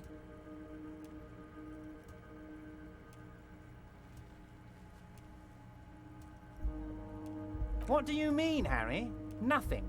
I let him go.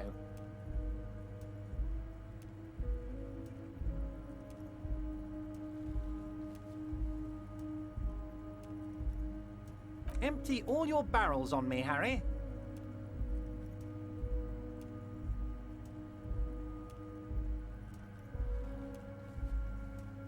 Of course, Harry. I have no interest in what she is doing, but I myself have nothing to hide. Your business is your business, and I respect your privacy. Just remember, none of this is secret. Tell her about all of it. My brother's picture, my singing swordfish clock. Tell her how overweight I am and how I'm helping you find your lost gun. Tell her about everything. Everett doesn't mind. It is rather interesting to tell people things about each other, isn't it? It was nice telling him about her right now.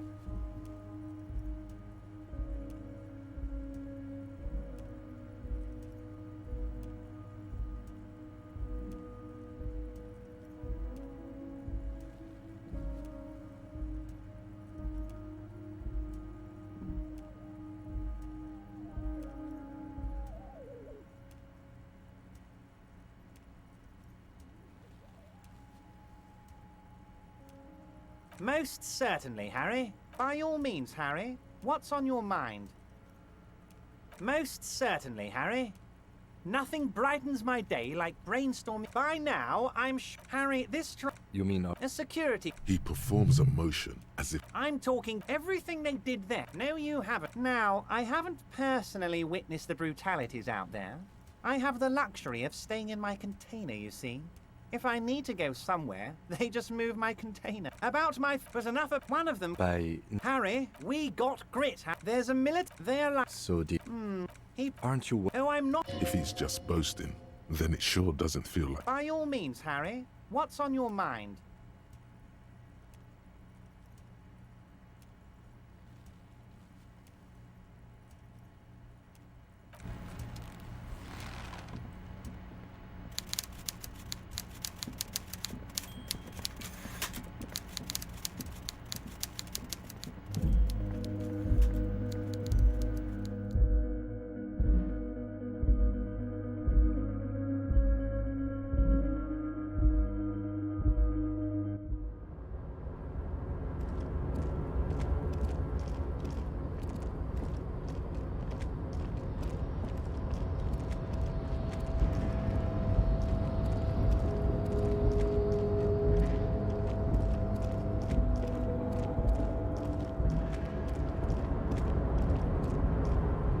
Oh, hey, mister.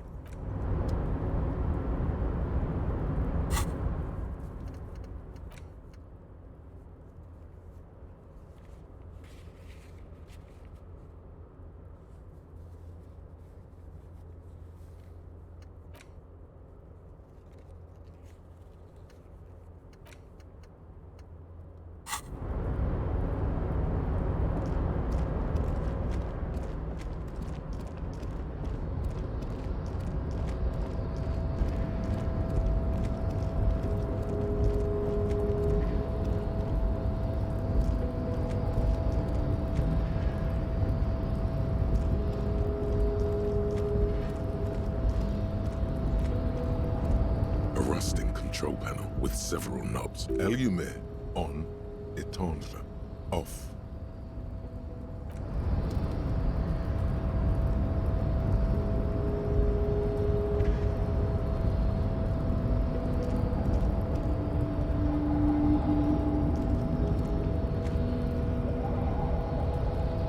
A rusting control panel with several knobs. ELYSIUM on, éteindre off. With a loud grind, the crane shifts overhead, moving a massive metal container through the air.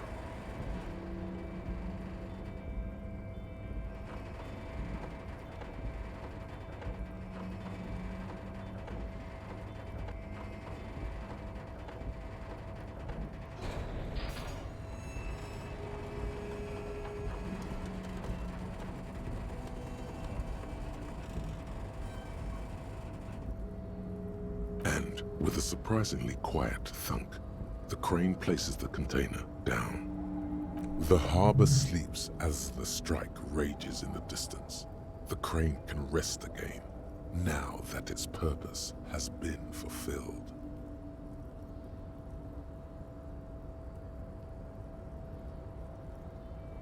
The rusty control panel grows warm to the touch, then grows cold. I can't see how that was worth the ruckus, except for seeing the crane in action, which I admit was satisfying.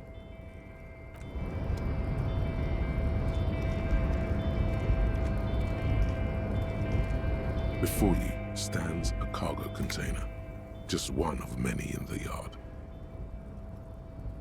You do? Because I don't. There are a million containers here.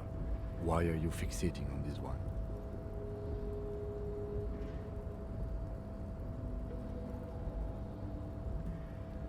There may very well be, but we are not here to look for that.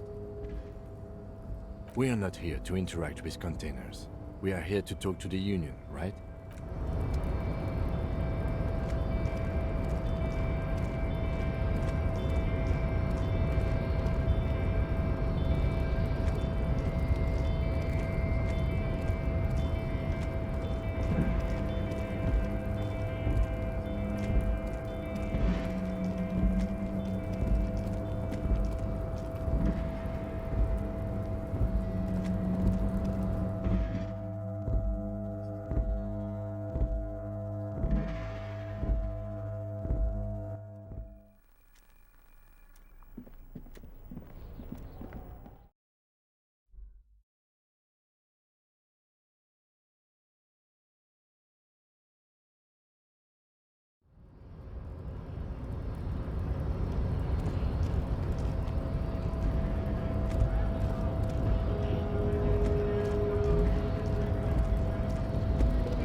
Kuno care?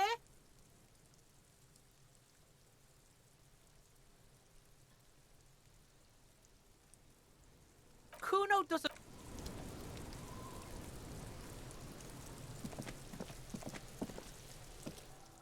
What do you see?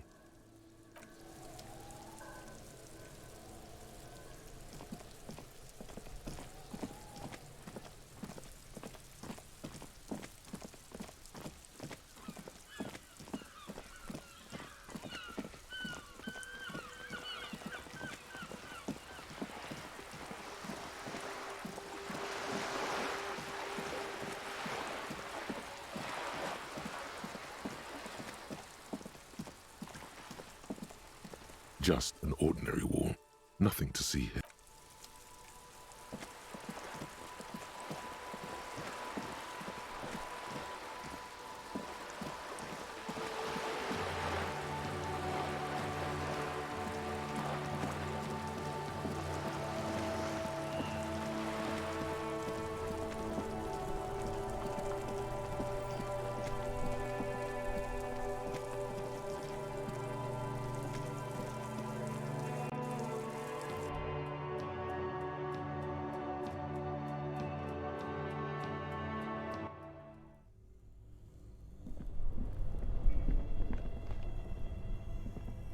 This orange machine is dead still. It has a hand-cranked ice cream churner and an electric freezer. The ice around it slowly melting.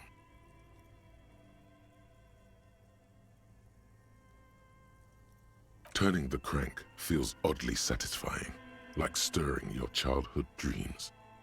In the distance, you hear water dripping. It's all gone now.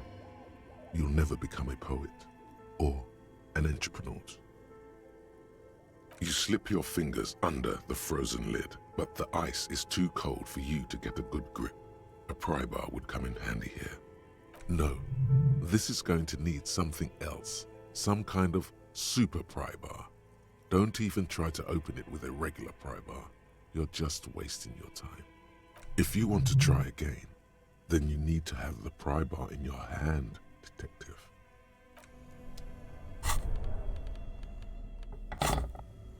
This orange machine is dead still. It has a hand-cranked ice cream churner and an electric...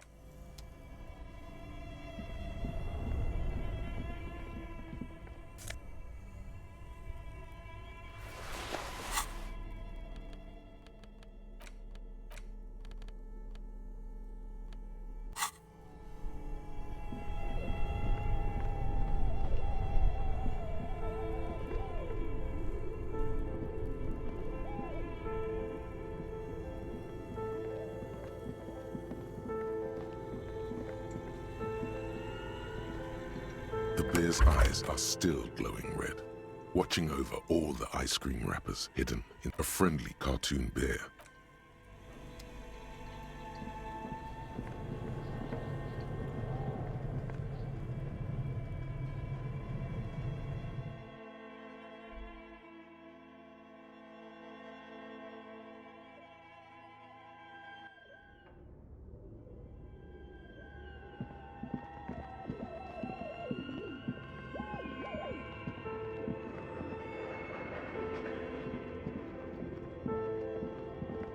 As before, this is directly above the central furnace in the cellar. The voices probably came from here.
As before, this is direct again.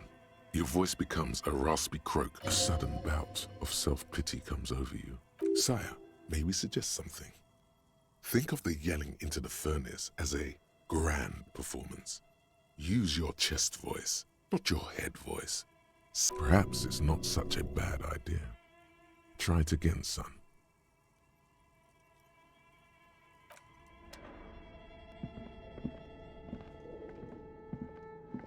As before, this is direct.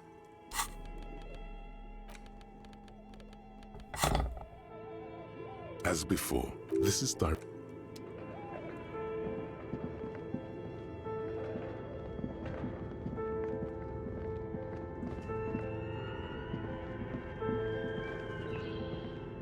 The dusty radio, the machine lights up like some prehistoric animal stirring from its slumber, revealing fluorescent play and print keys on the keyboard. The hatch on the machine's central compartment is wide open. It's empty like a beehive without its brood. Some cables have been left dangling, disconnected. The filament you have would fit perfectly inside the compartment. Like a smooth drawer, the filament slides into place. On the keyboard, the play key starts blinking. The speaker comes to life. Static seeps through the machine's planar magnetic driver. An old lady greets you. Her voice sounds 100 years old. Good afternoon. Fortress accident en rue de Saint-Ghislaine. This is East Insulindian Repeater Station 1. Please repeat. Is this the production schedule?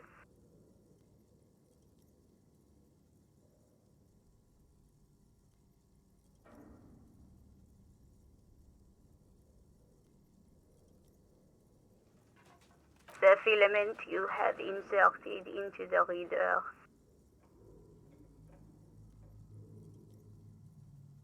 Yes. Is that the production schedule?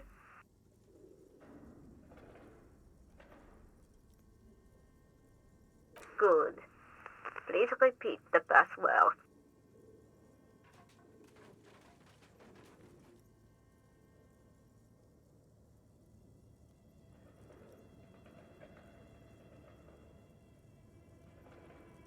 Received. I will register this login attempt. Don't worry. Passwords have a way of turning up. Fortress accident. Is there anything else I can do for you today? Thank you, and goodbye. Tiles on the cube are still smoldering, casting the framework in a soft glow. Fluorescent play and print keys shine on the keyboard.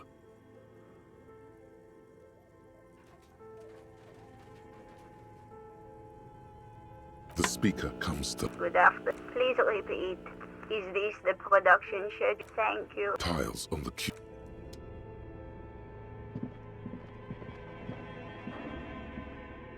Okay, what do you think is going on with that computer, chalkboard, and fireplace? No, that's not it. I think...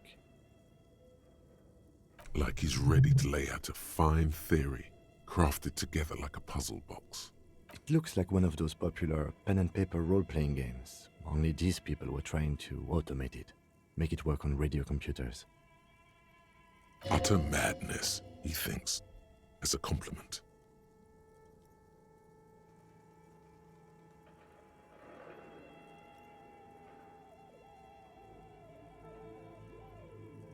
Through call-in stations, none of the players have to be physically present. Anyone in the world can participate in the game, as long as they have a two-way radio. Then there's the game master frequency that listens in on the smaller call-in stations. I think that was supposed to coordinate the stories, functioning as a master of ceremonies of sorts.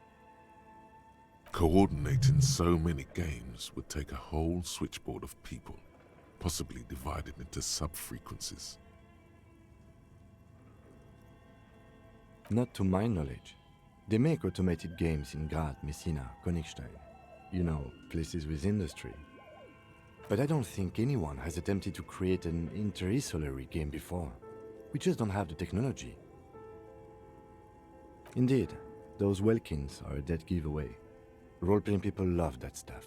The world looks like a modified version of the WeWorld board game, with hit death thrown in. Super cool. Someone should give them millions of real immediately. This game is too good to be left unfinished. No idea. They stopped filling out the schedule on the chalkboard. Indeed, it's ambitious and untethered from reality, but...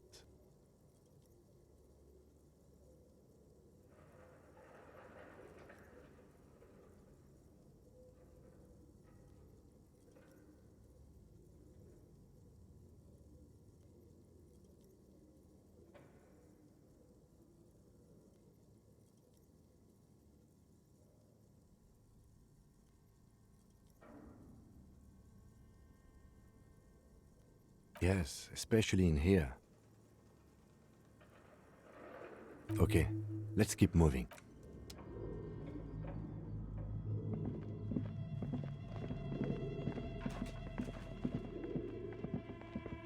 As before, this is directly above. Again, a sudden sire. Perhaps it's...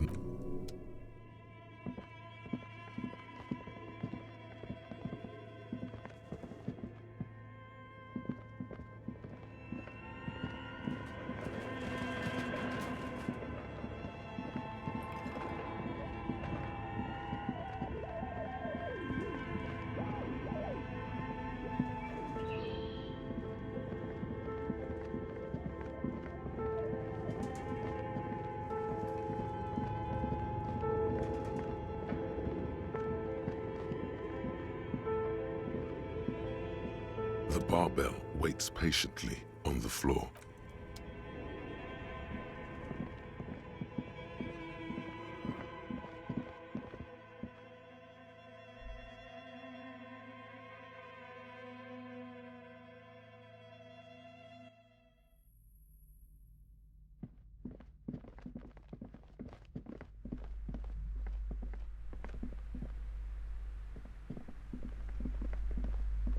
Hi, Ace Detective. Are you here for more books?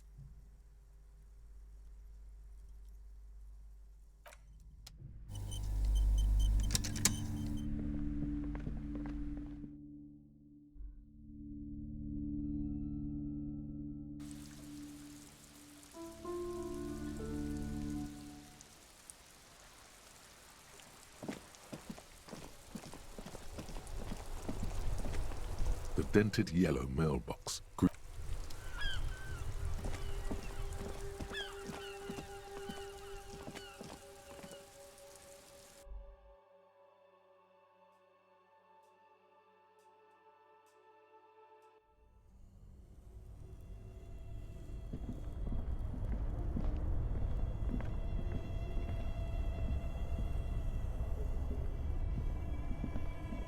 This orange machine is dead still. It has a hand-cranked ice cream.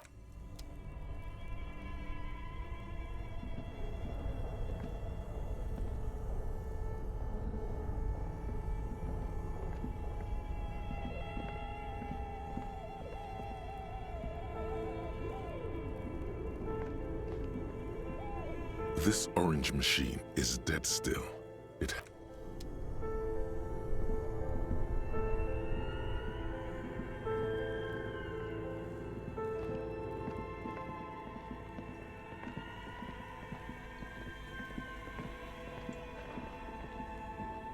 A thick layer of coal dust covers the furnace, coloring it pitch black. Something breaks loose in you. A mighty bellow echoes throughout the chimney's depths. The chatter of tiny voices above suddenly cease. Then... Hello? You've awakened the entity. Hello? Did you say anything? I can't hear you. Please come upstairs. There's a safety curtain on the second floor. I'll open it. You hear a low rumble upstairs. The sound of a curtain being pulled aside. After you, officer.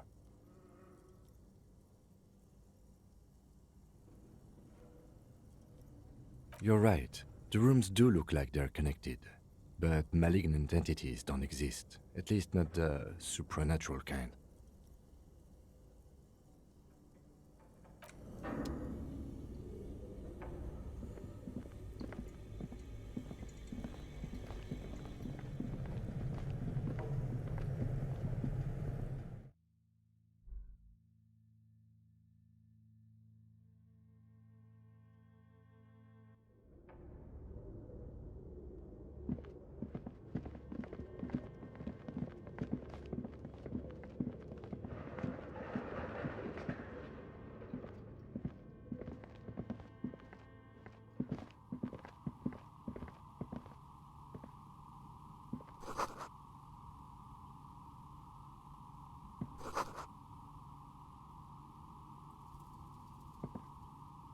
Hello, I'm Nia. Did you try knocking on my window? I must have missed you. I've been listening to my Melius. So what kind of die are you looking for? Could this be the malicious entity? Perhaps it's wise to go along with this masquerade for now. She's got a direct view to the backyard. You should interrogate her about the lynching.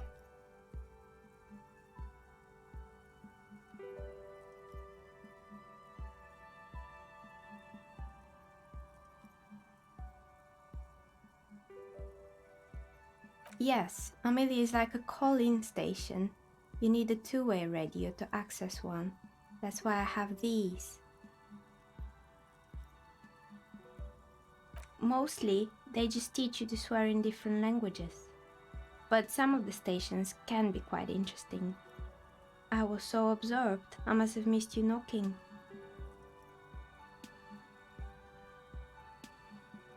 Then how did you get inside?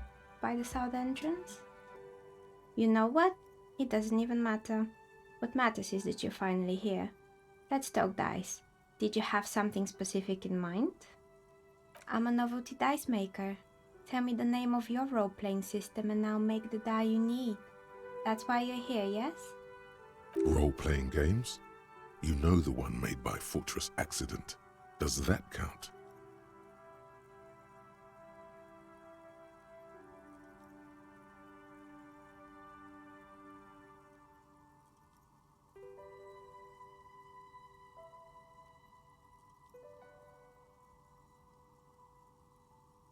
Very good.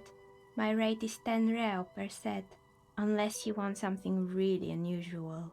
Take a look around and see if there's any particular stone you want to use. It almost looks as if the stones and dice are a natural part of the room, growing out of the shells like stalagmites. No falsehoods are present. She's a novelty dice maker and doesn't have anything to hide. Ask what you need. Nothing really. I didn't know him. Who cares about the dead body? We might be dealing with a malignant entity here. The lieutenant looks at his notebook, then the woman under the large window. Your window looks directly onto the courtyard. You're saying you didn't see or hear anything unusual last Sunday evening? I'm sorry, detective, but as you know, I usually have my headphones on when I'm working. It shuts out most of the daily ruckus behind my window.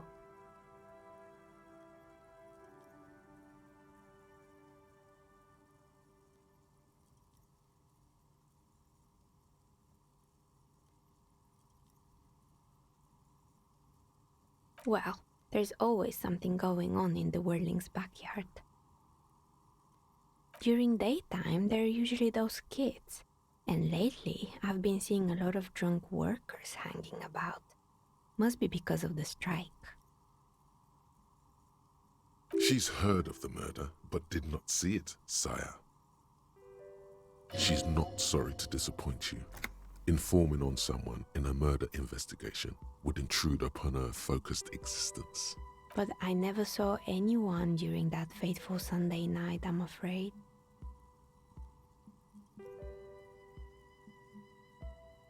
It's an odd profession, making dice for people, but I like it. And I prefer doing this to sitting at home. She nods. Anything else, officer?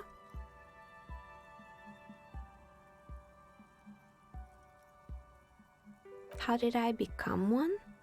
It was a business decision. I was a regular jeweler at first, but that's an unfocused field with too much competition. Some of my friends were role players. They asked me to make some polyhedral dyes out of cobalt. That was my first order. I grew it from there.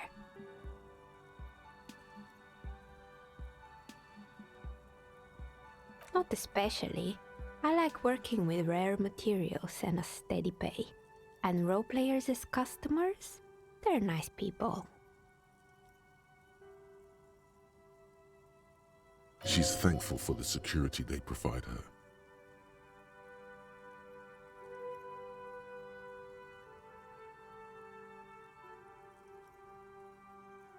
Of course. Tell me what you have in mind.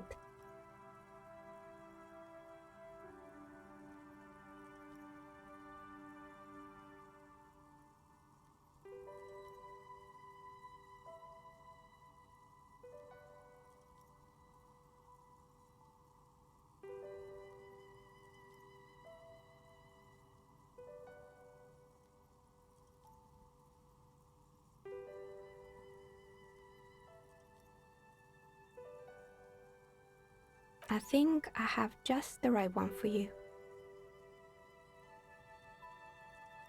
Police colors.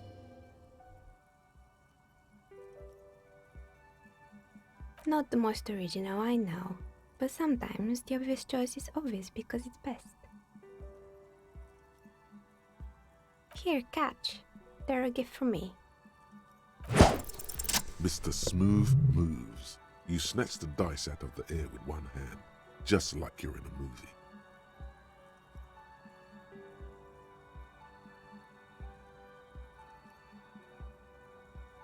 movie.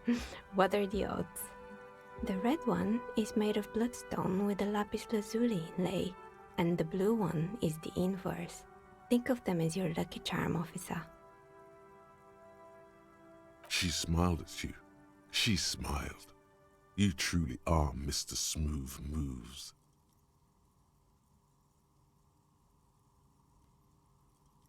You definitely need luck in Martinez. Was there anything else? We're inside the chimney of an old central furnace. It's strange, I know.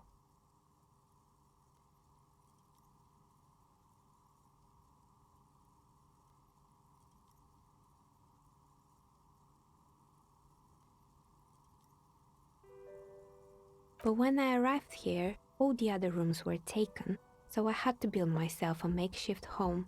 Besides, I don't really have to pay any rent here, so that's a plus.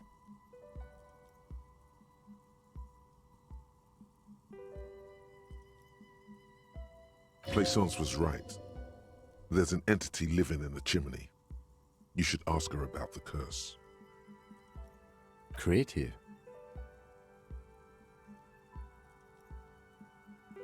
When she arrived here, there was no room anywhere else. She must have known the other businesses.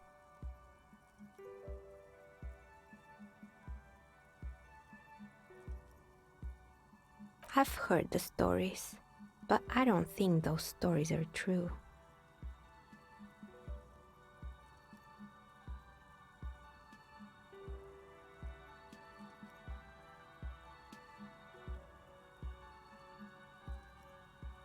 Plaisance, the bookshop lady?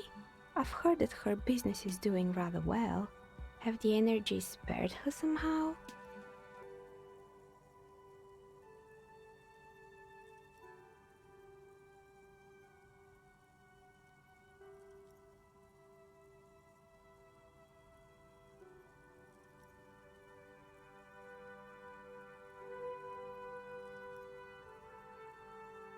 All right. But it's not just the bookstore that's still up and running. What about the whirling in racks? Some people say it's part of the building complex.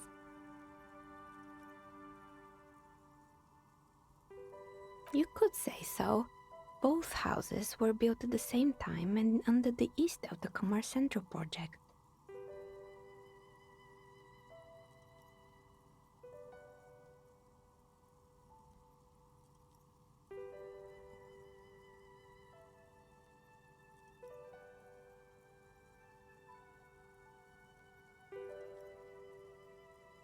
And then there is me. I've been here for 14 years, selling novelty dice to role-playing enthusiasts. Not exactly a million-real business idea, yet somehow I've survived despite the talk of malicious energies. Strange, isn't it? Maybe it's just because she's so talented that she's been able to woo the curse.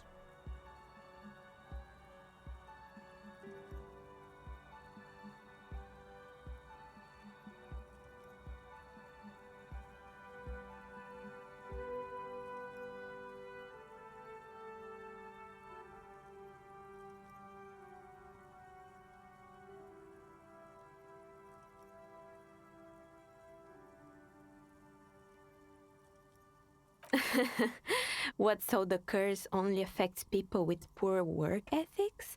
What you're describing isn't a curse, it's capitalism. Time has come to face the source. Fear not, for the forces of the universe are supporting you in this psychic quest.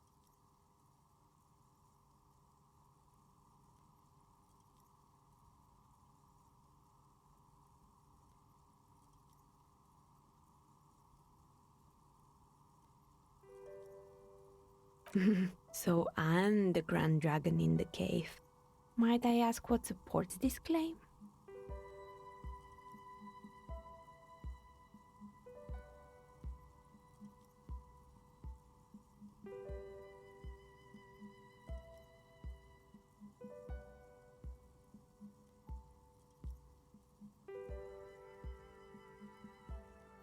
I am responsible for making sound business decisions, yes, but not for my fellow tenants' misfortune.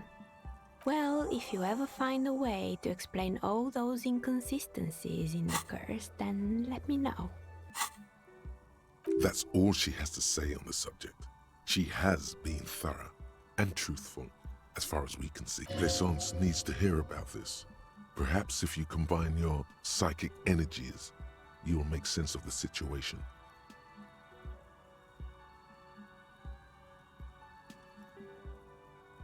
More or less. Are you interested in anyone specific?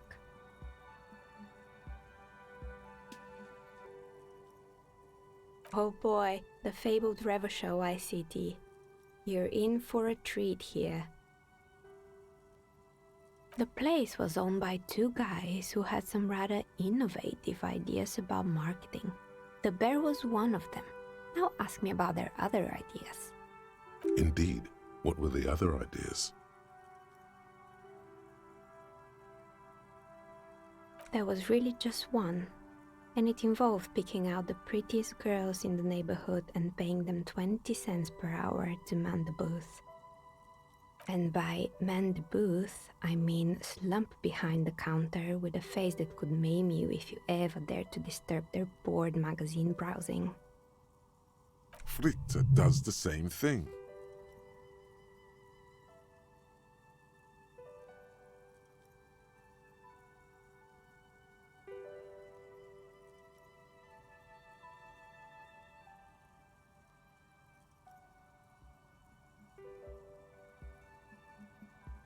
Employing silky teenage girls is a widespread practice, yes. Unfortunately, they always come in packs. I'm talking about acne-ridden girlfriends and gorilla-like boyfriends loitering near the shop. At least that's what happened with Revachol ICT. And they already had the bear.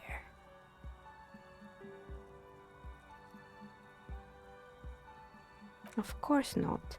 The bear was terrifying. No one wants ice cream guarded by a hostile apex predator. To make matters worse, the fridge didn't work too well either, and half the ice cream came out malformed and partially melted. Eventually, Revachol ICT lost the price war to its rival, Glace 5000. Class A 5,000 soaked caramel sundaes for only 5 cents a piece, out of regular fridges.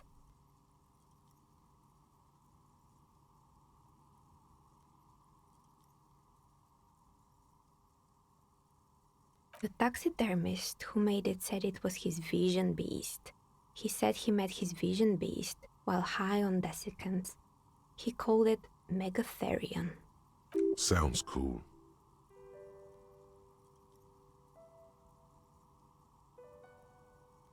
Megatherion, a mega wild beast.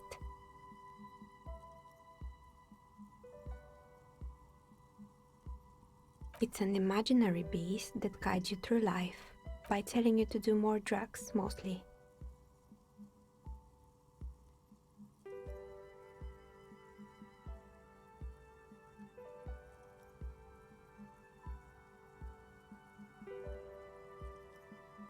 Do you? Well, good luck keeping it under control. Anyway, now you know the story of the fallen ice cream empire. The temperature has dropped in the cover of the night. You see frost on the windows. Anything else? Another failed business, perhaps? Good. I hope it clarified things a bit. Whatever.